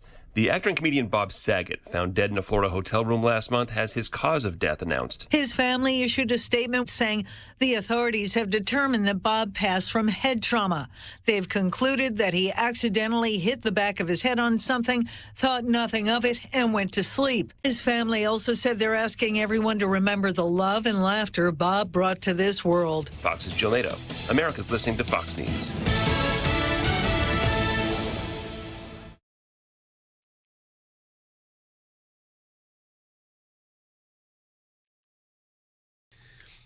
93.9 The Eagle News Time with Robinson's Cleaners. Robinson saves you time. It is 7:31. We do have bright sunshine right now in Columbia. We're expecting a high today of around 48 degrees. Cloudy skies tonight. Scattered showers, low near 38. Tomorrow, chance of rain again with a high of 54, and that sunshine will be back out on Saturday, but it's going to be chilly, a high of 28 degrees. Right now, 31 in Columbia, 29 degrees in Jefferson City. Good morning, everyone, and here's some of the stories that we are working on for you. At this hour, Missouri State employees would be guaranteed a minimum wage of $12 to $15 an hour under a plan approved by the Missouri House. The GOP-controlled chamber voting 112 to 8 for the plan. Governor Parson calling for a minimum of $15 an hour for all state employees. House plan still has a minimum wage of $15 an hour for state health care employees and other direct care providers. The pay plan would have a major impact in Cole County, which has 14,000 state employees, state government, Jefferson City's largest employer. No end in sight to the stalemate in the Missouri Senate over congressional redistricting. Members of the conservative caucus taking turns speaking on the floor in Jefferson City on why they support a 7-1 Missouri congressional map. Cole County authorities say there were no injuries from a crash on a school parking lot in Wardsville. Blair Oak school officials confirm a pedestrian was hit by a car in the school's parking lot Wednesday afternoon. Emergency crews responded, but the pedestrian didn't have to have any medical attention. Both the Cole County Sheriff and the school district are investigating. John Marsh, 93.9 The Eagle. John, thanks. An Ashland police chief there says detectives are following up on leads in Tuesday afternoon's attempted abduction near Oak and Tandy. Chief Gabe Edwards tells 93.9 The Eagle the suspect is believed to be a white male. The juvenile was not physically harmed. Anyone with information about the suspect urged to call Crime Stoppers 573-875-TIPS. Ashland's mayor, by the way, has posted a statement about this incident on his Facebook page. Richard Sullivan will talk more about what he said coming up at 8:03. And today is another opportunity for you to get a COVID vaccination in Columbia. Today's clinic, 2 to 6, Columbia Public Library.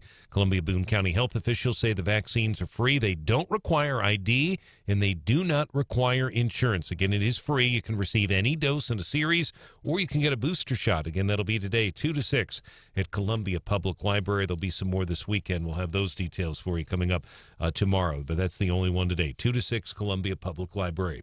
Our news brought to you this hour by Willett Dental Associates. WillettDentalAssociates.com, 573-445-5300. 93.9 The Eagle News Time, 7:34.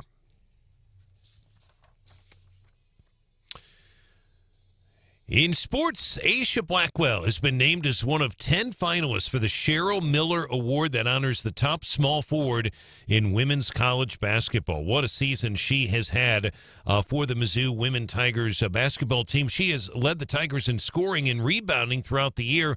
17 double-doubles over 23 games, 292 rebounds on the season, fifth most in a single season by a Mizzou player. Congratulations there to Aisha Blackwell. Again, one of the 10 finalists. Mizzou women and their basketball team, they return to action tonight on the road against number 13 Tennessee. 13 in one poll, 10 in another.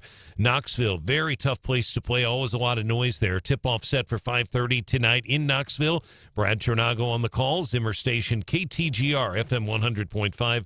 Brad will be on the air starting at 5. Kathy will be assisting him, and again, the tip-off set for 5:30. Our sports also brought to you this hour by WillettDentalAssociates.com. 93.9 The Eagle News Time, 7:35. Traffic check, MidmoHires.com. Local companies looking for local people. MidmoHires.com. Find a job, post your job opening today. Roads right now pretty quiet in mid-Missouri. If you want to report a traffic issue, give us a call or a text, 573-874-9390. More team coverage in less than 30 minutes, and we have breaking news immediately. I'm Brian Hauswirth, 93.9 The Eagle.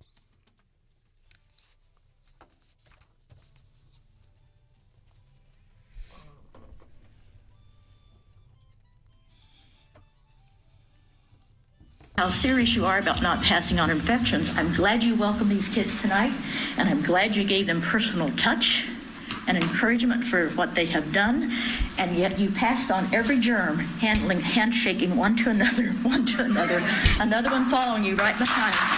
not over. Grandma Bonnie, I wish I could meet that woman and shake her hand. Common sense in front of the Columbia Public School Board. That's how we got into our interview yesterday, right about this time, with the incumbent running for re-election, Blake Willoughby. We highlighted some of that audio. I want to let you know today, the Attorney General's office, I don't think Eric Schmidt himself, but somebody from the staff is going to be in the Boone County Circuit Court today. And some parents who have their own attorneys separate of the Attorney General's office, some of these parents heading to the courthouse today, like after lunchtime. 1:30 is when this hearing starts. They're bringing their own attorneys, asking for, please, for the love of God, let's do what the school board, those people we voted for, the school board voted to undo the mask mandate. Can we go back to that? Can we get an emergency restraining order on this mask mandate? And regardless, even if you're for a mandate, if you like the government telling you every single little thing that you should do, even if you're in agreement with that, you should still go to the courthouse at 1:30 and support these parents. Incidentally, Fauci, 2 weeks to flatten the curve. Fauci saying now that we're potentially out of the full-blown portion of the pandemic. But I think this is so telling. He went on to say this. This was in an interview with Financial Times. And I think this is what's telling. You take all, your science and this and that. And and we're Americans too. But check this out. This is telling of that mindset, that progressive mindset. Quoting Fauci here in this interview, the Financial Times, now as we start to back away from this stuff, there will, quote, there will also be more people making their own decisions on how they want to deal with the virus. Oh, really? Like we're Americans or something? Fauci's words, there will be more people making their own decisions. Some of us have been making our own decisions for a while. Fist bumps. I just can't imagine living in a state that is just now considering backing off some of the... I mean, I was over it a year ago. It blows my mind that people have, not kind of just pushed back earlier. I mean, I can't imagine living in a state where I was still required to wear a mask 2 years later. I can't even, I would not live there. I just couldn't do it. These people, these news outlets have these people so scared. So now we're already seeing, and I saw it in one of the local papers because an MU professor is involved, but a mysterious new, I think it's the Columbia Daily Tribune. No, it might be the Missourian. Anyhow, one of the two papers, mysterious new variant is being discovered. But now, I mean, it's in the Democrats' interest because we're getting so close to the midterms to, open things back up. And so now I think regardless of whatever variant we get, they're going to be like, oh, it's not that bad. The vaccine covers it because if we go back to masks, they have no chance in the midterm. And so it's going to be, I think the roles are going to be reversed. I think they are going to be downplaying any future variant. So if you're a Democrat, how do you rationalize that?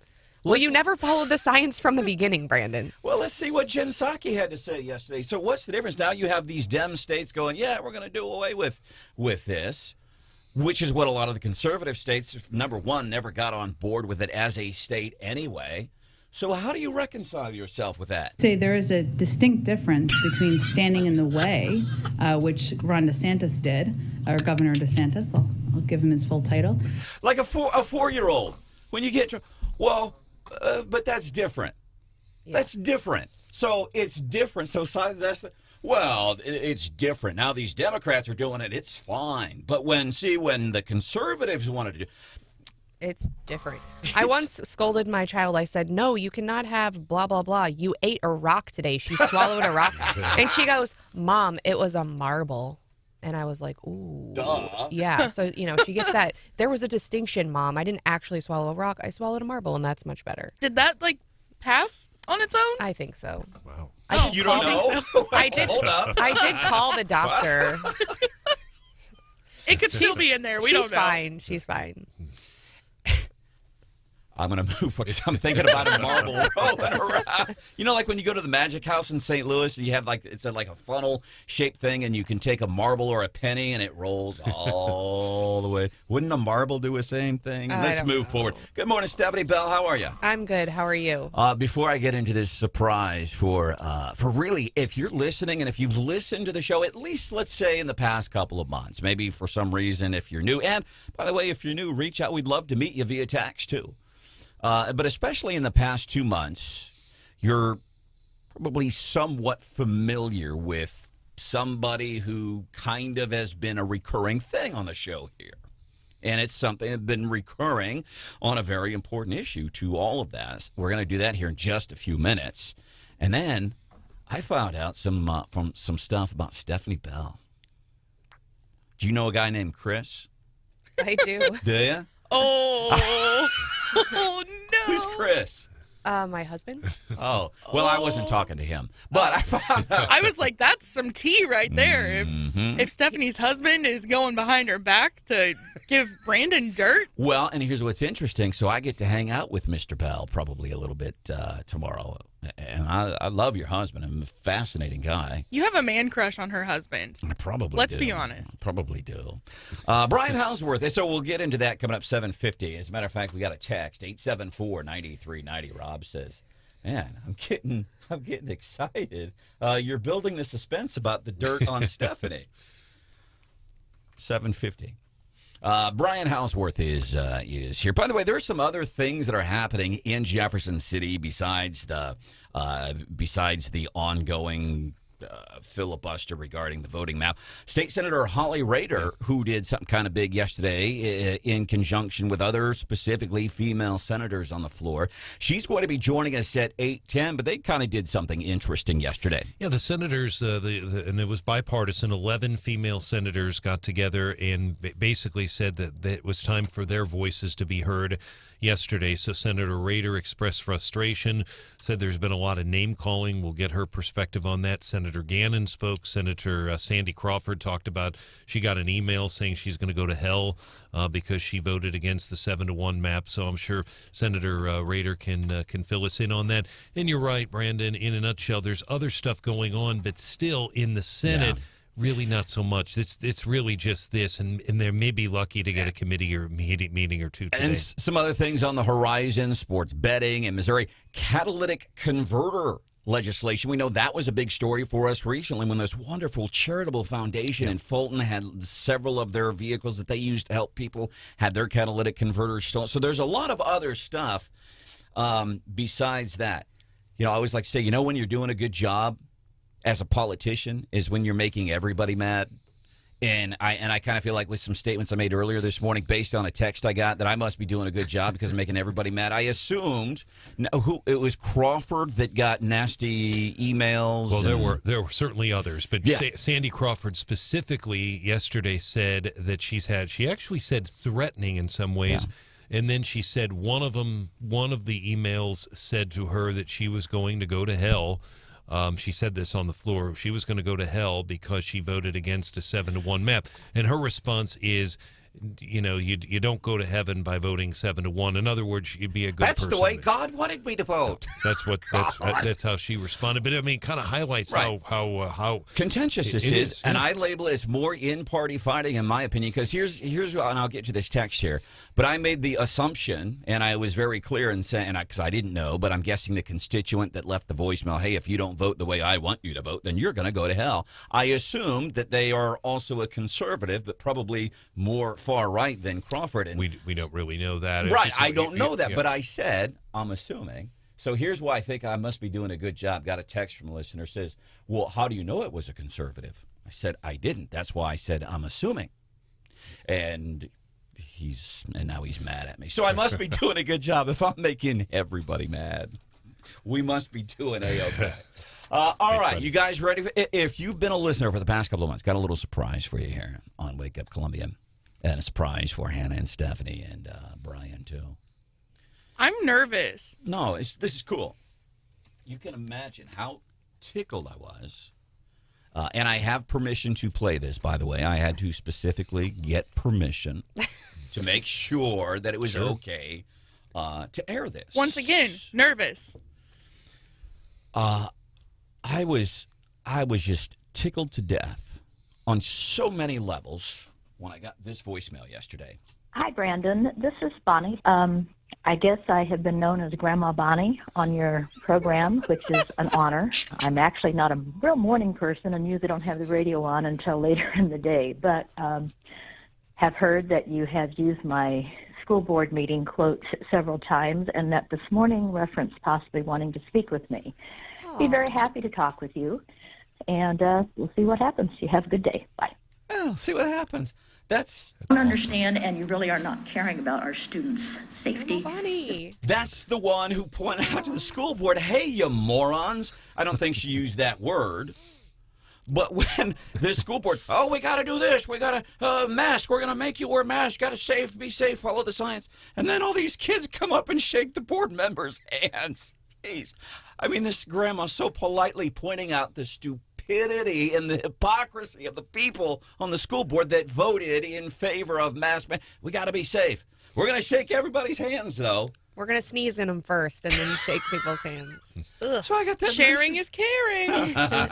So and then she called. Oh. She called. So I spoke with her. We had a great conversation, and we might chat with her for a couple of minutes on the show tomorrow. She doesn't listen to the show, but in our conversation, she says, yeah, and she said, sometimes I kind of wish you'd quit playing that because every time you mention it, talk about me, she says, I get inundated with phone calls, and I really don't know who you guys are. I just know what everybody else tells me about Wake Up Columbia. All right. That's and then awesome. the other surprise, I uncovered some stuff on Stephanie.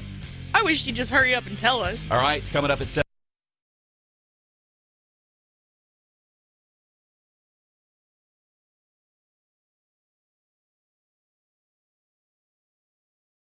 Pumping and hydrojetting, another great job opportunity. Now, we talk about pro pumping and hydrojetting. We talk about the job opportunities they have because they keep growing and people want to work there. So I think it should tell you something.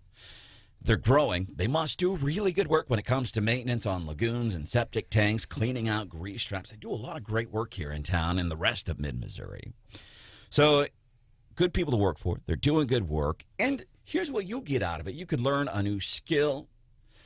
You also get the benefit of working for a family. It says, hey, we know we're a family too, and you're a family, and sometimes things come up, and we will work with you to do what we can. You should learn more about this job opening at Pro Pumping and Hydrojetting. As always, check it out. Go to their website, pro-pumping.com.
93.9 The Eagle. Watch the show on the Wake Up Columbia Facebook page. They have confirmation bias. They think that they can do it, but it's that one time when they can't. So you get by with it one time, you think you can do it again. And what the studies show is that no one is that good at multitasking all the time. And it's just a matter of time before it's going to catch up with them. What's he talking about? He's talking about texting and driving. MoDOT, I think, backs this idea of a mandate. Is it technically going to be a mandate? They back a law that says unless you have a hands-free device in your car, you should not be on the cell phone. Columbia enacted something like this a couple years ago, and I always appreciated City Councilman Michael Trapp, who, after I asked him 4 times, got honest, and he said, and he laughed about it.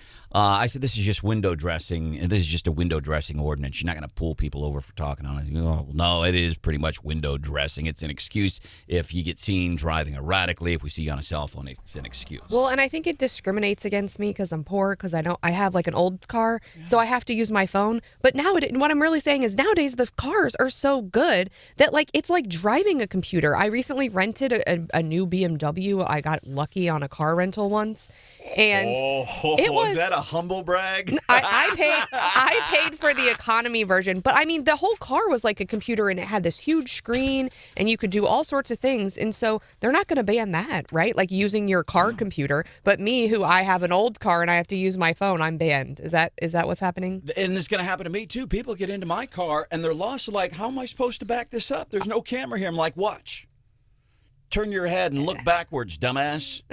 But some of these younger people, when they get into my car, I'm like, well, how do you back up? How do you know if somebody's in your blind spot? Well, you're gonna have to look. Yeah, I mean, the technology that was in this car, you think about where we've gone, and it had more computer power than most computers I grew up using, I think. So we always encourage you to watch Wake Up Columbia on the YouTube channel. Also on our YouTube channel, coming up next Friday. This will be Friday the 18th. We're doing a special video-only event.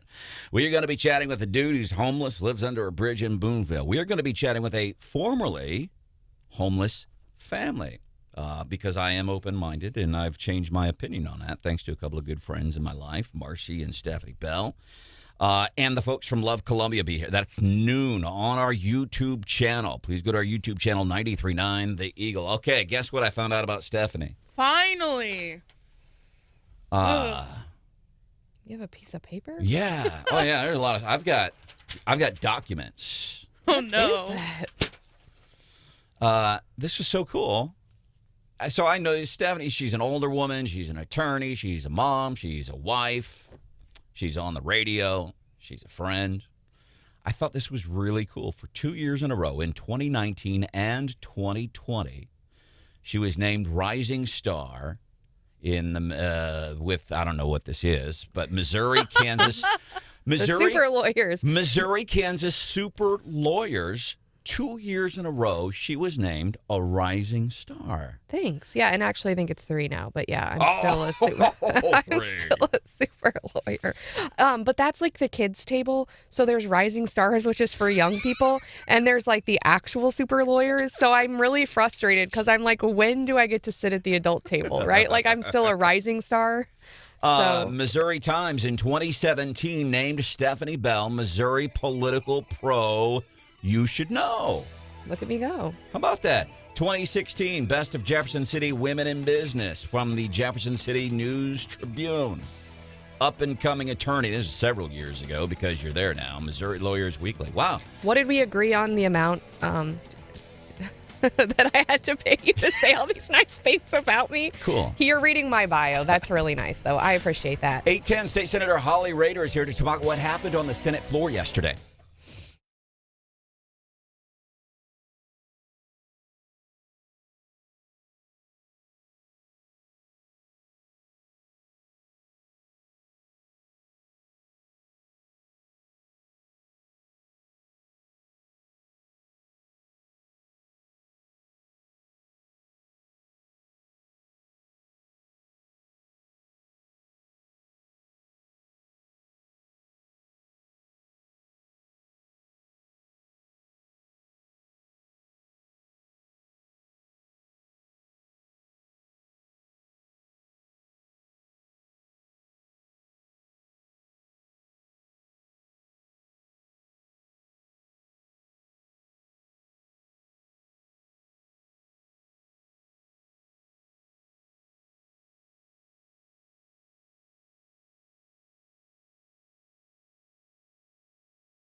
We keep paying more and more for more things. I'm Dave Anthony, Fox News. As inflation surged yet again to start the new year, Fox's Lillian Wu has the Just Out report live. Dave, we haven't seen this big of a jump in inflation in 40 years since 1982. Inflation for the year ending January surged 7.5%. That's higher than expected. Some of the sectors hitting wallets hardest: food, autos, household furniture, and appliances. Now, Lillian, we also just got an update on unemployment, but that is not surging. That's right. The number of people filing for first-time jobless help last week came in slightly lower than expected, 223,000 versus 230,000, while continuing claims from those still getting help came in pretty much in line with expectations, 1.621 million, Dave. Lillian, on Wall Street stock futures are down big after the inflation update. Polls have shown a lot of Americans disapprove of how President Biden's handling the economy and his job in general. In the latest Real Clear Politics average, President's approval ratings slumping into the 30s for the first time. At the same time, in their first terms, Trump, Obama, and George W. Bush were all above 40%. Fox's Griff Jenkins. New Yorkers could take their masks off in more places today. The governor lifted her statewide mandate, but not for healthcare facilities or schools.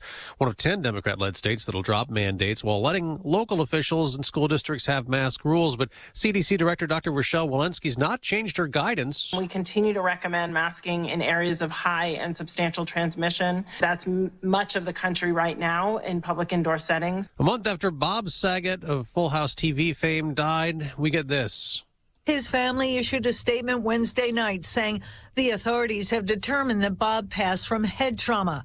They've concluded that he accidentally hit the back of his head on something, thought nothing of it, and went to sleep. That's Fox's Officials Jill had Nato. said there was America's no sign listening of foul to Fox play. News. The Tunnel to Towers Foundation's 9/11 Never Forget mobile exhibit is a tribute to all who lost their lives on September 11, 2001, or from 9/11-related illnesses. This high-tech 83-foot tractor trailer transforms into an 1,100-square-foot exhibit, a tool to educate people about 9/11. Visit it in a city near you and join Tunnel to Towers on its mission to do good and never forget. Donate $11 a month at T2T.org. That's T2T.org. Ever have questions about your prescriptions, even in the middle of the night? Well, Walgreens now offers Pharmacy Chat 24/7, so you can ask an expert about things like the correct dosage of your medications or possible side effects. Speaking of side effects, the side effect of getting your questions answered at 2 a.m.? Sleeping much easier for the next 6 hours. Try Pharmacy Chat today or tonight, online or on the Walgreens app.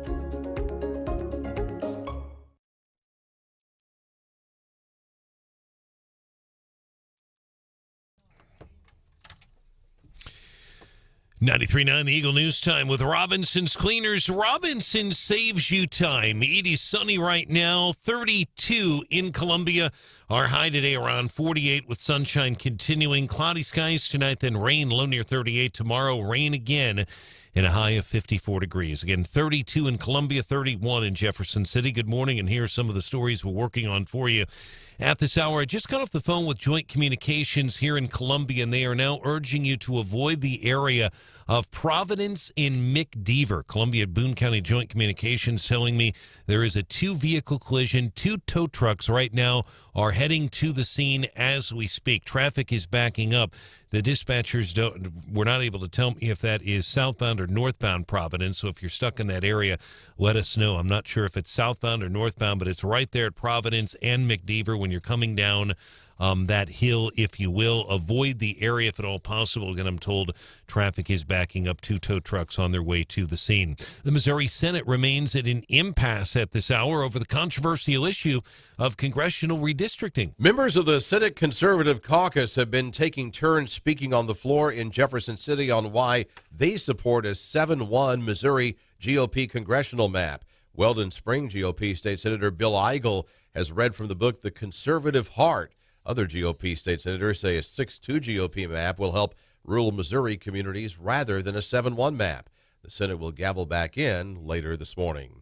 Don Luzader, 93.9 The Eagle. Don, thanks. Homeless residents here in Columbia will have another option to stay warm tomorrow and Saturday night. City officials will open up the Wabash Station as an overnight warming center.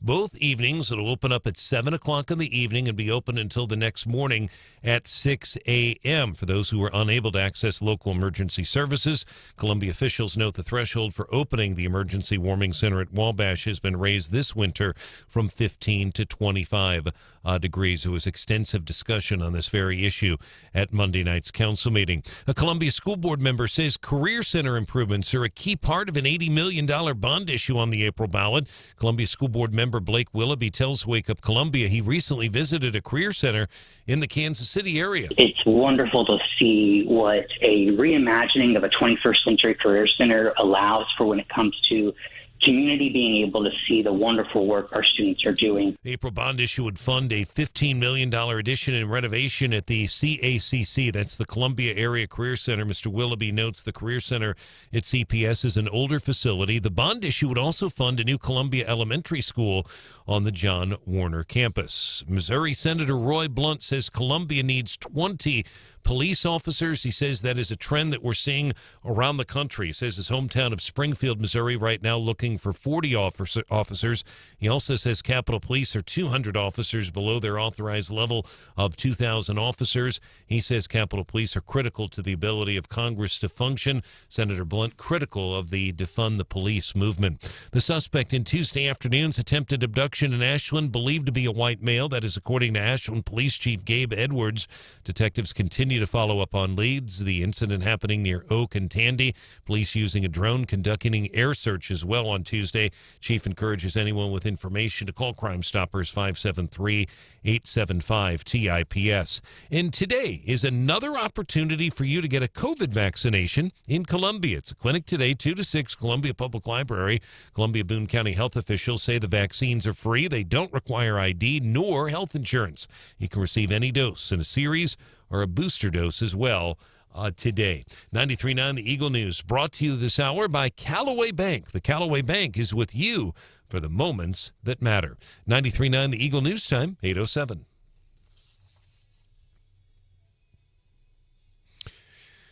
In sports, Mizzou women's basketball back in action tonight. Number 13, Tennessee in Knoxville. 5:30 the tip tonight in Knoxville. Tough place to play. Lots of noise for sure. Catch all the action tonight. Brad Trinago and Kathy on the call. 5 o'clock pregame, Zimmer radio station and Central Bank Tiger Network affiliate KTGR, FM 100.5. Andy and Branden will cut their show down by an hour. They'll be on the air from 4 to 5.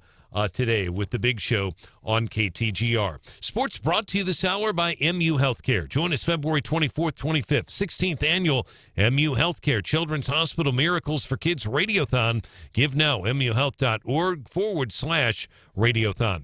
93.9 The Eagle News Time, 8:08.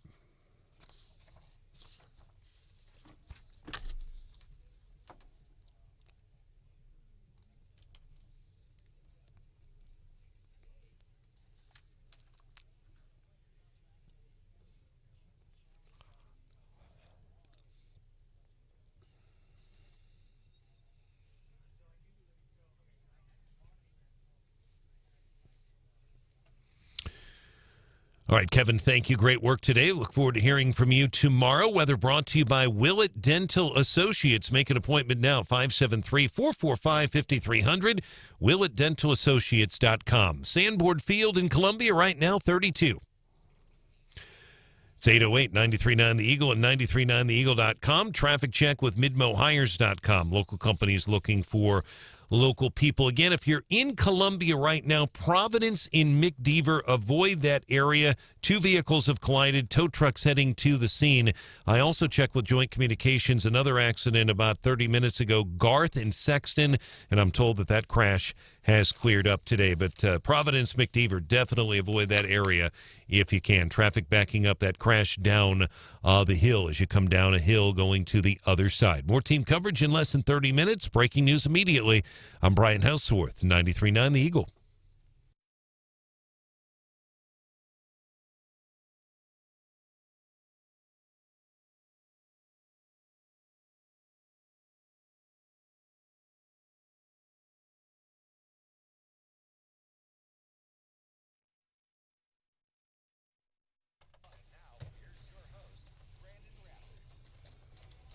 the less time the legislature is actually passing new laws, the liberties and freedoms of the people are protected. I think many of us see that and realize that there's probably a good side of it. For someone who was really adamant about passing a law, or in this particular case, the redistricted map, they might be a little frustrated. But a waste of money? No, I don't think so. State Senator Mike Moon, senator from Ash Grove, talking to our news partners, ABC 17, yesterday, because obviously this filibuster has been going on, and hopefully they'll figure this out before, because, the next census period is only 8 years away, by the way. Only 8 years, so hopefully they get their together and they figure this out before the next census period comes along. But he's saying, no, I don't think this is a waste of money. State Senator Holly Rader reps the Sikeston area, southeast Missouri. She is joining us. She's been there for the past, well, you know how long it's been this week. Do you agree with the Senator Moon that this isn't a waste of money? Well, I think, I don't know how you can say that it's not a waste of money, because right now we have some pretty dang important things on deck that we should be getting done right now, which are things like, critical race theory, making sure that we're not teaching that in our classrooms. We've certainly figured out last year that that's something we're going to have to do through the legislative process. Things like that are on hold as we're squabbling over a redistricting map that we all know in our heart is a 6-2 map. And so that's what's incredibly frustrating, is when, the rest of us are going out on the floor and watching this show take place. But in the background, in caucus, people have agreed that, yes, we need a strong 6-2. When I say 6-2, I'm meaning 6 Republican, 2 Democrat, which is what we have now for our redistricting map. And there are several reasons why. And the most compelling to me, because, of course, I would love to send 7 or 8 members. Congress, right? Yeah, we all want that. Right. We're on the same page, Holly. Yeah, exactly.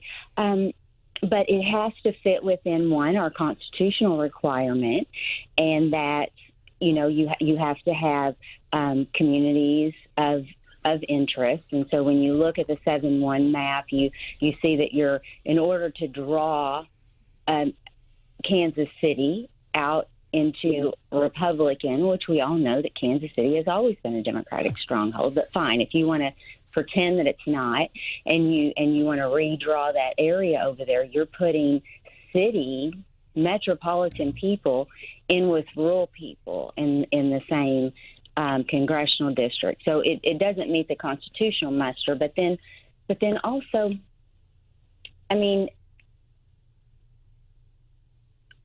we're talking about St. Charles County. That's what we're talking about in the background. And, it's the folks that are holding this up, and they're friends of mine and great friends of mine. They want St. Charles County all in one district, and I get that. All in one congressional district, I get that.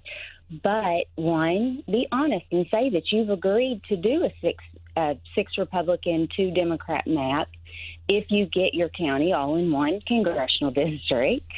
And number 2, realize that we can't risk making everyone else making 4 seats then at risk of being lost whenever it's not a good Republican year. And that's when you lay the numbers over, the election numbers over from the past years, where Trump is not at the top of the ticket.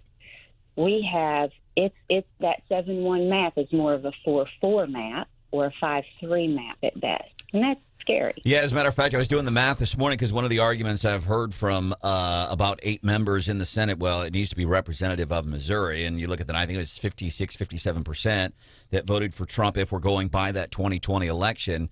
So even if we say it's 60%, That would be a 5-3 map. If that's the argument you're going to use, we want it to be judges are going to use. State Senator Holly Rader hanging out with us on 93.9 The Eagle. Branden, thank you, Senator Rader. Great to have you with us. Just one question. You've talked about other issues. I know you've got your hypodemic needles bill, and you've got other issues that you're very interested in. The state employee pay raises out there as well. My question is, with everything going on, and they probably could filibuster again this morning, we don't know, but the Senate generally goes home on a Thursday afternoon. Obviously, last week was different because of the snowstorm, but realistically, does the Senate adjourn today and go home for the weekend, or will this filibuster continue into tonight, possibly tomorrow? Do you have any sense on that? I don't. That's a great question. I'm not in leadership. I'm a newbie when it comes to the Senate. So I'm not sure, but most likely we'll get a good understanding of that. Probably by around noon, 1 o'clock. Got it. Thank you, Senator. So how do I we? think everything's on the table. Sure. So how do we move forward from here? Because I think either way, people are going to walk away from this map. Someone's going to be mad, right? So. You have pointed out there are so many other important things to get done this year. What's the process for trying to get past this and to work together on things that, people should agree on? Right. Well, it really becomes, I had walked into this week thinking, absolutely we're going to get a compromise deal because, like one of the members that's been fully against this and going through it, his issue is he wants both of the military bases to stay in one district. Well, gosh, that makes complete and total sense. And I know, absolutely in the background they've been working on maps to try to make that happen. And certainly they've been trying to, the ones working on the maps have been trying to get St. Charles as much of it in a district as possible without then pulling those Republican votes from the other two districts that surround it, right? And so my hope has been and remains that we can come to some form of compromise. And the problem that we have with that is that the rhetoric and the people bashing out on the floor, and, the thing that's bothered me the most is for members, and it's really just one in the Senate that's been doing this, it's been so personal, but to go out and say that, everybody, over 80 members in the House over there voted for Pelosi to be Speaker again. Well, they didn't, and that's just that's character assassination saying that about them. They didn't. They saw the same numbers that I did, and that's why they voted for that map. So what he's doing is certainly not helpful to the process, but I'm still hopeful, that in the coming hours we can get that wiggled around and enough that, possibly will make them happy enough that they'll stop this. Certainly public pressure might be the only thing that can, get us out of this logjam if we don't. Because we're seeing public pressure. People are threatening, who's it, Sandy Crawford, saying she was going to go to hell if she didn't vote the way that they wanted them to. So I've gotten a lot of that stuff. Really? Yes, What? sure. Tell me what you're getting. Just one example, one or two examples. One example. So for example, yesterday I got, and the majority of the ones I'm getting are not from my district. 98% are not from my district. But really, really mean, we're going to come for you. And you just remember that we're coming for you. And it's like, delete. That's not from my district. And no, you're not. Good luck. That's, Senator, whatever. Senator, that should be reported to the Capitol Police. That's a threat. Depends on how you interpret it. We're coming after your seat. We're coming after you. But yeah, if they want to say we're coming after your seat, say you're coming after. But if they say we're coming after you, that is a threat. That is a threat. And unfortunately, we get those. And wow. And it's and when it gets to where you're getting multiples from the same person, I'll turn that in. Sure. But getting people just get they just really, and that's what is so sad about this whole process is that some have really stoked this and really played on people's fears to get media attention and to get people riled up when all the while they're saying, if you put all of my county in one seat, yeah, I'll vote for that 6-2 map. To your point, and then we'll let you go. I know you got to get going. We've got to get on to other things. To your point, they're really working hard to scare people. We had somebody in the Senate a couple of weeks ago, never been on the show. And I love, Wes, we love having people from out of district on the show. We do it all the time, and you know that. Yeah, awesome. Yeah, we are. But this is somebody I never talked to, never had any dealings with, practically begging, and I'm not exaggerating. There's other people here in the building that could back this up, begging to come on the show. And here's what I figured: because they wanted to pee in Caleb's pee on the fire hydrant in Caleb Rowden's backyard. Yeah. But it's not just that they wanted to come on; it was the fervor in which they said, "Well, we might be able to." No, it's got to be now. Well, no, this is my show. It does not work on your terms. Yeah. So Good for you. Yes. Yeah, Holly, we'll see you soon. State Senator Holly Rader, thank you so much for your time this morning. Thank y'all so much. Thank you, Senator. We'll see you. Moving forward, we're going to be doing the Morning Bell business news with that little twist that only Stephanie Bell can do for you. What do you got for us, Steph? Well, we talked about that airline merger earlier in the week and that it was raising some anti-competitive concerns. Another industry where they are raising anti-competitive flags. That's coming up. Morning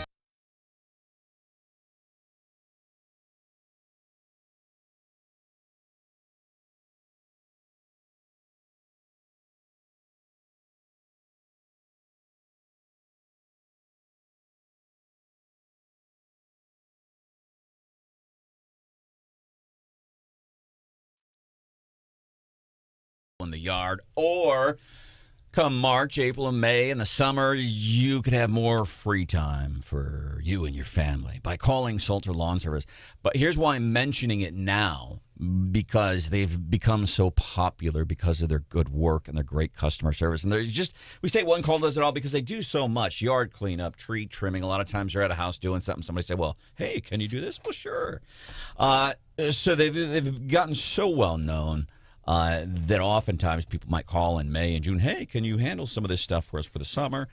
I'm just telling you now so you'll get in on the good stuff now. If that's something you're thinking about doing, some lawn maintenance for yourself for the summer so you don't have to deal with it ever again, call Salter Lawn Service. Salter, one call does it all.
Hey, it's Coach Gary Pinkel. I like to listen to Branden Rathert on Wake Up Columbia 93.9 The Eagle. But the protests going on across Canada, which have spread to a bridge, are leading to sporadic congestion and blockages. I would, just to go back to my point I was trying to make, is that across what we've seen with these requirements is across a range of industries, vaccination requirements have been implemented with no disruptions, have helped increase... What? Vaccine requirements have caused no disruptions? None whatsoever. My goodness, these people are flat out lying. And I think Joe Biden is starting to rub off on Jen Psaki a little bit. Leading to sporadic congestion and blockages. I would, just to go back to my point I was trying to make, is that across what we've seen with these requirements... She's not making sense, and she's not making sense. Didn't she just talk about people living in like an alternate reality? Wow, those are the people in charge. Hey, coming up 8:35, I'm really excited about this. BJ Tanksley, he is the director of Broadband Development, newly appointed director of Broadband Development in Missouri. Because I'm one of those, broadband, okay, I live in the city, man, I'm good. But it's important. It's not just important to people, but really as a whole, I think. But why is it something we should be aware of? That's what we're going to find out coming up at 8:35 with BJ Tanksley. He is the director of Broadband Development for the state of Missouri. We'll do that for you coming up. And then also Michelle Gleba, Mid-Missouri Better Business Bureau. She will be joining us the top Valentine's Day. Oh, yeah, Valentine's Day is coming up on Monday. She's going to be talking about some of the top Valentine's Day scams. Maybe she'll have advice on how to get you a Valentine. 8:26, it's time for the Morning Bell. Business news with that little twist that only Stephanie Bell can give you. Prices are not rising because of inflation, according to Joe Biden. It's because of excess consolidation and anti-competitive practices. So if you recall, he had blamed the meatpacking industry earlier this year, and now he's blaming the alcohol industry, that our beer isn't too expensive because of inflation. It's expensive because the market has consolidated. So yesterday, he issued this executive order basically requiring some of these industries like investigations and reports. So now we've got a 60-page report telling us, that stuff's expensive and trying to blame it on anything but Joe Biden. But it is pointing out, there's been a substantial consolidation of the market. Apparently, the two biggest brewers control 65% of the market, and there's lots of laws that date back to Prohibition. And so he's saying, and so the alcohol industry kind of is under the microscope right now as a target for, hey, you need to quit your anti-competitive pricing practices because it's driving up beer prices. And do you know how expensive it is to supply a lot of Americans with free crack pipes and stuff? That is true, by the way. I spent some time on Twitter correcting people yesterday. One guy, man, this Twitter, it's a love-hate thing. It's love-hate with Twitter, and part of me wants to thank you guys for getting me on there, and part of you, 9:30 last night, and I'm going and... Are you really the guy on Twitter getting triggered? Who gets triggered by everything and just feels the need to correct everyone? Are you really that guy? Yeah. I'm like the Twitter police. Like somebody said, you're a troll. Yeah, that's what you are. That occurred to me last night. I'm just trolling. I'm just dropping bombs and running away on some people I don't even know and stuff. But I'm warming up. Here's the thing, Branden. Sometimes you think you drop a bomb, and it's like, okay. And you were like, oh, dropped that bomb and ran away. Give me an example. Well, I don't have one off the top of my head, but you do that all the time. You're like, wow, I told that guy. Well, somebody said, it's not, I swear to God, this is true, said, well, it's not taxpayer money, it's grant money. Oh, God. This is the money falls from the skies, people, right? It grows on trees. And then somebody else said, name one school where they are teaching CRT. And I said, Columbia Public School District. She posted an article from the Columbia Daily Tribune. You're wrong. Because the Columbia Daily Tribune talked to the people at the Columbia Public Schools, and Columbia Public Schools, the superintendent was on the show. No, we're not teaching critical race theory. Listen. If it's on the internet, it's true, Branden. And I had to correct them. And here's the thing, a lot of these people, I don't see where it's being taught. There is no book called CRT 101. There is no class in Hickman High School or any of the middle schools where it's happening that says CRT. There's a signed contract where they agreed to implement the 1619 project. So I had to educate these people on Twitter. So you're not using critical thinking skills to understand this. Man. Coming up, broadband, what it means to us here in Missouri. ABC 17 storm track forecast, sunshine today. We'll get close to 50. Probably won't hit it, but we'll get close. Then tonight, some rain, 54. Feel good Friday, some more rain. Right now, it's 33. Weather is brought to you by Willett Dental Associates. You know, 4 out of 10 folks afraid of the dentist. That's why Willett Dental Associates practices conscious sedation dentistry. I'm Chris Foster. The biggest spike in annual inflation since 1982. 7.5% is where inflation came in year over year. Month over month, we're looking at a 0.6% increase. Food went up 7% year over year. Energy is up 27%. New vehicles up 12.2% year over year. Used cars and trucks up 40.5%. Edward Lawrence with Fox Business. The Russian military is holding military exercises in Belarus, north of Ukraine, where Russian troops on the border have been leading to speculation about an invasion. The White House calls it escalatory. Russia says it's practicing to defend itself, with tanks firing their guns across the freezing landscapes, missile systems rumbling along roads, and fighter jets in the skies. Fox's Simon Owen. America's listening to Fox News.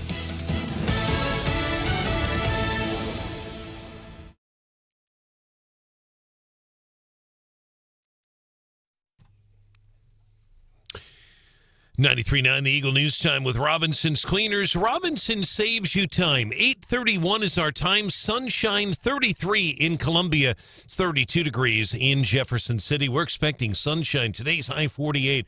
Cloudy tonight. Scattered rain. Low near 38. Showers tomorrow. High of 54. Again, 33 in Columbia. Good morning, and here's some of the stories we are working on for you at this hour. There is a court hearing set for today in 1:30 in Boone County Circuit Court, deciding whether or not a face mask mandate can remain in CPS, in Columbia Public Schools. Keep in mind the mask requirement is scheduled to go through tomorrow, but that hearing is on right now for 1:30 today. Our news partner, ABC 17 News, reporting Eric Schmidt will be, not with him himself, but his office will be in court. He filed a lawsuit against CPS in January. AG's office filed for a restraining order against CPS a few days later in an effort to block the mask mandate. As the case made its way through court, the Solicitor General, a guy named D. John Sauer, is likely to be representing Mr. Schmidt's office today in court. Meantime, Cole County authorities say there were no injuries from a crash in a school parking lot happened in Wardsville. Blair Oak school officials confirm a pedestrian was hit by a car in the school's parking lot Wednesday afternoon. Emergency crews responded, but the pedestrian didn't have to have any medical attention. Both the Cole County Sheriff and the school district are investigating. John Marsh, 93.9 The Eagle. No end in sight to the stalemate in the Missouri Senate over congressional redistricting. Members of the Senate Conservative Caucus taking turns speaking on the floor in Jefferson City yesterday while they support a 7-1 Missouri GOP congressional map. In the House, state employees would be guaranteed a minimum wage of $12 to $15 per hour under a plan approved by the GOP-controlled chamber. They voted 112 to 8 for the plan. Governors called for a minimum of $15 an hour for all state employees. The House plan still has a minimum wage of $15 per hour for state health care employees and other direct care providers. And today is another opportunity for you to get a COVID vaccination in Columbia. Today's clinic, 2 to 6, Columbia Public Library. Boone County health officials say the vaccines are free. They don't require any ID or health insurance. You can get any dose in a series or a booster dose today. You can just show up and get your COVID vaccination 2 to 6 today at the Columbia Public Library. That is on West Broadway. And our news is brought to you this hour by Hemi Construction. Homes and lots in the southwest neighborhoods of Chapel Hill Meadows, Nursery Heights, Creek's Edge, Timber Brook. 93.9 The Eagle News Time, 8:34.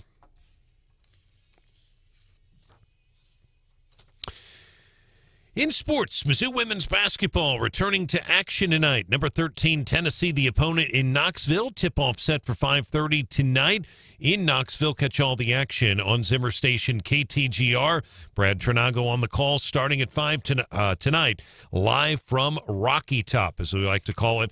You'll hear it on KTGR, FM 100.5. Again, the tip-off at 5:30. Sports brought to you by Missouri Heart Center, comprehensive cardiovascular care in the heart of Missouri. MoHeartCenter.com. 93.9 The Eagle News Time, 8:34.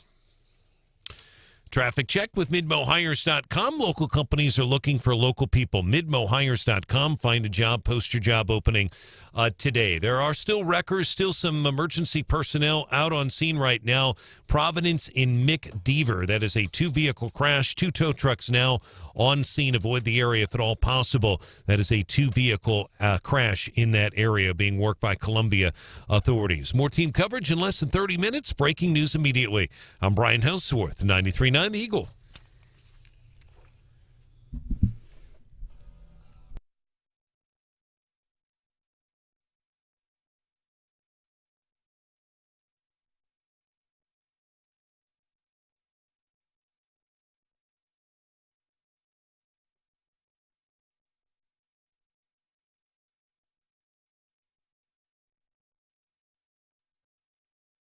Started as a student, then graduated and became the morning anchor right away. And for the longest time, I was the same age as the students. I decided to stay for a lot of family reasons. I became a mom pretty quickly. So I started as the morning anchor in December of '04, and Cooper was born in January of '06. The schedule, while tough, made being a mom a lot easier. Tired, but never missed a field trip.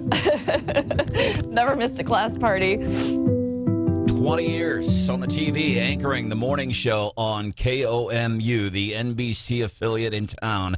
Megan Judy, 20 years. She's leaving to take something in the world of the PR realm. Saying goodbye yesterday. How about that? Great person and incredible. I've met her. She's actually from my hometown of Florissant. And the one thing about Megan is it's hard to believe it's been that long. She just complete class, and I wish her nothing but the best. Great family. And you hear the emotion, too. the emotion in her voice. She said about leaving, but her schedule will be different now because when you get up at 30 in the morning, man, that can wreak havoc on your life. Welcome to the show. Wake Up Columbia, Stephanie Bell, Brian Hauswirth, Hannah, the producer. My name is Branden Rathert. This is kind of interesting.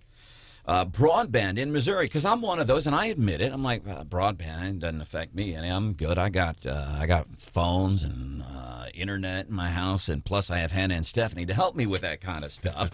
But it's kind of important. Want to bring in BJ Tanksley, just appointed as the Director of Broadband Development for the state of Missouri. Yeah, BJ, so there's so much money flowing into broadband recently. The governor announced last year, I think, $400 million investment in broadband, and then we've heard a lot about broadband with Biden's infrastructure proposal. So how do you how much money are you expecting, and then how do you decide how to allocate it? Yeah, thank you all for having me on today. Really an exciting time to be involved in broadband. As you said, the governor announced the intention to invest $400 million way back at the state fair. So it is an exciting time. I am a few weeks into the office, so this process was actually well developed by the cabinet and across the departments of state government for a while before I came.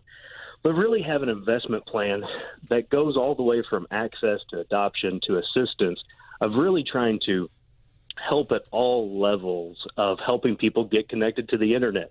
Like you said, there's some people that think, well, it's always been there and it always has been, always will be. But for a large number of Missourians, that's not the case. So we really are looking to increase access, adoption, and then help folks make sure they're getting the most of their internet access as they can. I'm really excited about where we are. And I want to talk about why, like, city boys like me should pay attention to. First of all, kind of bottom line, what is broadband? Yeah, broadband, high-speed internet. Okay. It's the connection to the world at this point, and there's different measurements of it. At one point we were talking about 10-1. At this point, we're really talking about speeds excess of 100 upload or 100 download, 20 upload speeds, and that's kind of the speed at which you can send information back and forth. You really at this point, we talk a lot about COVID, but COVID really shined a light on a situation we were talking about a lot. When people were sent home for work and education, that really put a load and showed us what we really need to be able to live our lives from home. All right, our guest this morning, B.J. Tanksley, Director of Broadband Development, State of the Missouri. He's fresh in it. You're probably still putting up family pictures and plants in your office, and here we're bugging you for some of your time, but we're very appreciative. And the governor said in his State of the State, $400 million, single largest investment in the history of Missouri. Is there, especially when it comes to the rural aspect of Missouri? I mean, you look at the percentage of the revenue for Missouri as it relates to the agriculture industry. Is there especially more benefit for, let's say, farmers and people in the agriculture industry that aren't in areas like Columbia or Springfield or St. Louis or KC? Yeah, well, there is for what we term unserved areas, and whether those are urban or rural. I actually live in Ashland, Missouri, and there are several of areas of not too far from Ashland that don't have access to great service. We have $250 million intended for an infrastructure grants program that will try to get access to those areas that currently don't have it. We're going to be very careful about the way we do this and ensure that we're not overbuilding places that already have access, but bringing new access to people that don't have it. That's really the intention, and that $250 million is a big number. That's the biggest part of the $400 million investment of really trying to bring connections to people that don't have them. Well, and I think a lot of people, when they think about broadband, they think, about their grandma who lives at the farm, and then you go visit grandma, and isn't it a pain that she doesn't have good internet? But really, I mean, I've heard a lot lately about, it affects businesses, not only from, big agriculture businesses who now rely on internet to, perform their day-to-day operations. And then also I heard interesting things about, like, for example, rural hospitals and telemedicine, and those things can't progress without the rural broadband. You're exactly right. Before this, I worked for Missouri Farm Bureau, where we worked with a lot of rural individuals, farmers, business owners, and people that live their lives in largely areas that didn't have access. And it's more than just entertainment at this point. It is the exchanging of data, whether that's education or healthcare or economic opportunities. The line I always like to say is you can run a business from anywhere these days, but you've got to have a connection to be able to do that. And it really is true. And that's why that upload speed part's important, because it's not just about receiving information. It's about exchanging it back and forth. Our agricultural industry is really heavy, and telehealth is really heavy on the upload side. You've got to be able to share that information in real time to be able to do those really high-tech operations.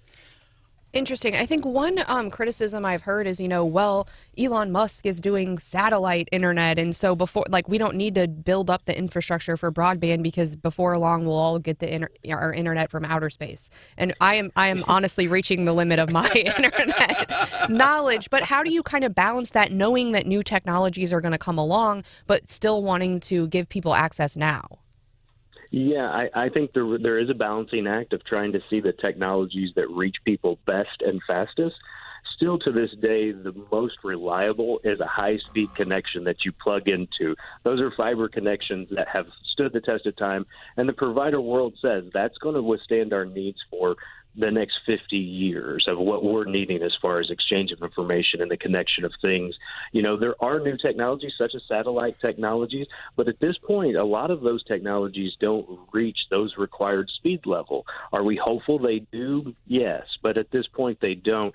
And I also think it's really important from the state investing that when we invest in something, there's something left behind. If one satellite provider comes or goes, there's really nothing left behind for those people that were served.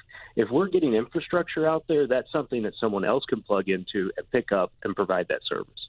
So basically, what I hear you saying, this is a good thing, because I don't understand all this, but it is important. It is vital. We talk about at the speed of life, and it continues to get quicker, and we don't want to be outdone. B.J. Tanksley, recently appointed Director of Broadband Development, joining us this morning on 93.9 The Eagle. Anything else you want to mention before we let you go?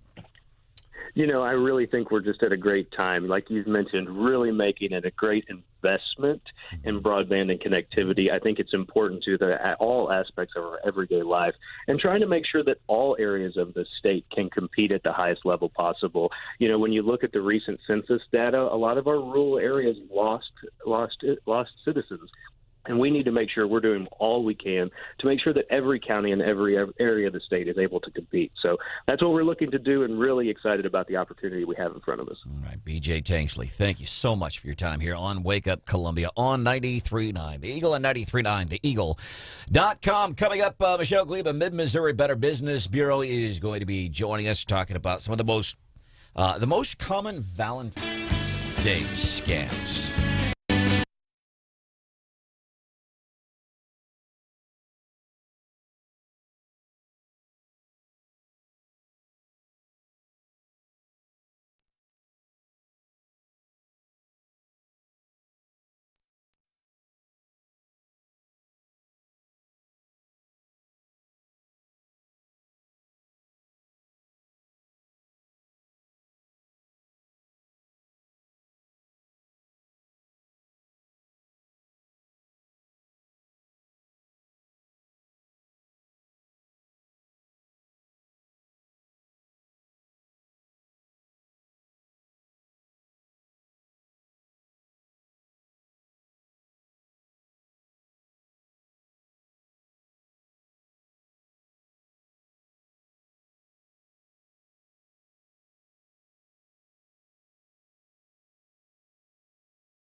putting the fun in dysfunctional. Wake Up Columbia, 93.9 The Eagle. Of the law firm that's representing Brian Flores. And I noticed a complete, utter lack of diversity in that law firm. All of the partners in the law firm are white. And if you go to the law firm's webpage, every person of the 19 people on that webpage, you will not find one black person. You will find one Asian individual. So wait a second, Brian Flores. You are suing the NFL because of a lack of diversity. And your representation in suing the NFL lacks diversity. Somebody got to make it make sense. All right, that's why I'm here. Emmanuel Acho from Fox Sports. So he's blasting Brian Flores, former coach of the Dolphins, alleging discrimination. And he's criticizing him. And the context is Emmanuel Acho is black, and I think that is important to the story. So he's criticizing the guy. So you're hiring a law firm to sue, and they don't have a lack of diversity in your law firm. Lacks diversity. Somebody got to make it make sense. All right, so here's the sense in that, Emmanuel. See, is what Brian Flores did, because it's pretty important litigation, is what he did is he went and found the best law firm for the job. That's all. Went and found best law firm for the job. Brian Flores, who is also a person of color, so he's being criticized by this guy on Fox because he didn't hire a law firm with diversity. No, he didn't. He hired the law firm that he thought would do the best job. It's laid out there, man. There's your fork and your steak knife. Take a piece. Welcome into the show. It's Wake Up Columbia. Stephanie Bell is here. Good morning. There's Hannah, the producer. What up? Brian Hauswirth is here, too. My name is Branden. Rathert, something that we can do for you. 874-9390, 874-9390. Incidentally, a lot of folks had thought that the Chiefs offensive coordinator, Bieniemy, who I don't want him to leave. I mean, look at the offense of our Chiefs, man, right? But he deserves to be a head coach. And so it's kind of, there's some close tie-ins here for us Chiefs fans and what's happening in the NFL.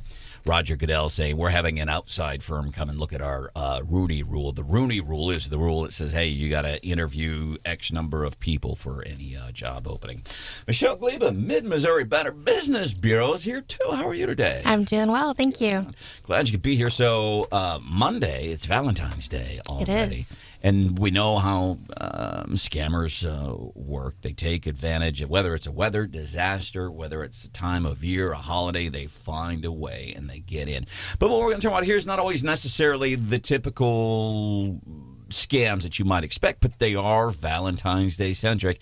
And we talk about people preying on people for their money. Absolutely. But here we're talking about people preying on people's emotions. That too. Yeah. So what do we see in these? So one of the top scams that we see during Valentine's Day are imposter websites. So think about it.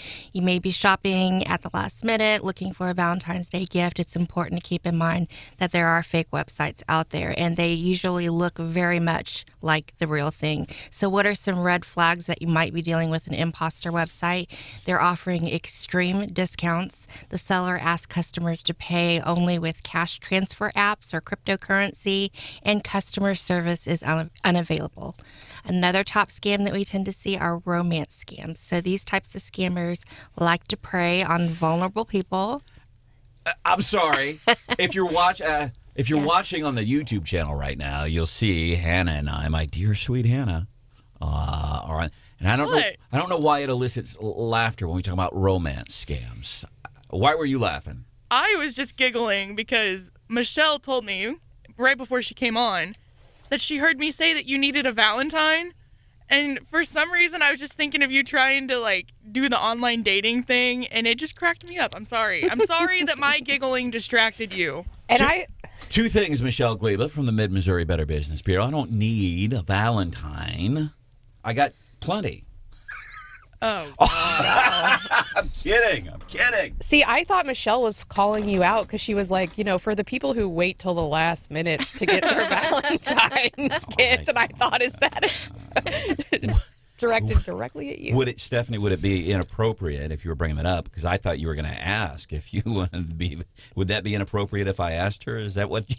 What? Nothing. What are you talking about? Let's move forward. So romance scams, how do these work? Well, basically, they prey on the vulnerable. They try to take advantage of maybe a breakup or a heartbreak that you might be going through. And so once they feel that they've gained your trust, usually they ask you for money. The relationship usually moves very fast, and they always make up an excuse not to meet you in person. So they ask. So is it something like they know something about you and they reach out, like, let's say Facebook? How? Because you got to get some info about somebody. Say, oh, you're going through a breakup, I can help. Right. So they spend time grooming you, so they get to know you, and if they feel that they can take advantage of you, then they'll continue to pursue that relationship. Man, and we see this stuff, and it happens here. Mid-Missouri Better Business Bureau website, bbb.org. More on some of the things we're talking about this morning, and a whole bunch of other tools. What's another common one? So this is the wrong number scam. I'm not sure if I've ever talked with you about that. But basically, it's when you get a text, and it's from someone, and you respond, and they say, oh, I'm sorry, this is the wrong number. But then they keep communicating with you over and over again until they establish this dialogue with you, and the messages don't stop. The sender directs you to sign up for a website, and usually it's an adult website where you're asked to provide your personal information. All right. Anything else that we want to cover on these? The last one are fake florist scams. So again, this is another one where you probably don't want to wait to the last minute. You want to get those flowers ordered.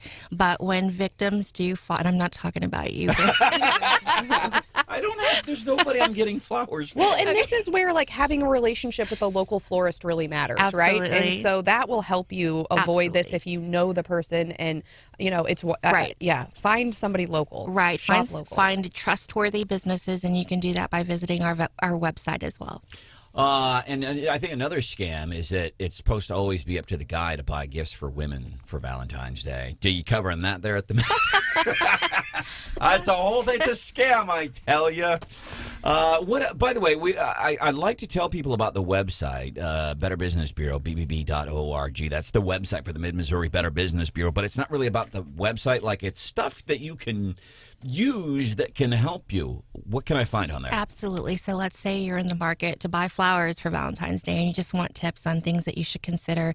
You can visit our website. We have a number of resources that you can take advantage of. You can find out about the latest scams. You can do your research just like that. It takes nothing to research a business on our business. It's quick and easy, and maybe it can, save you from being ripped off. And it can help you. I'm telling you, it's valuable. It is a very valuable tool in your back pocket. The Mid-Missouri Better Business Bureau website, bbb.org.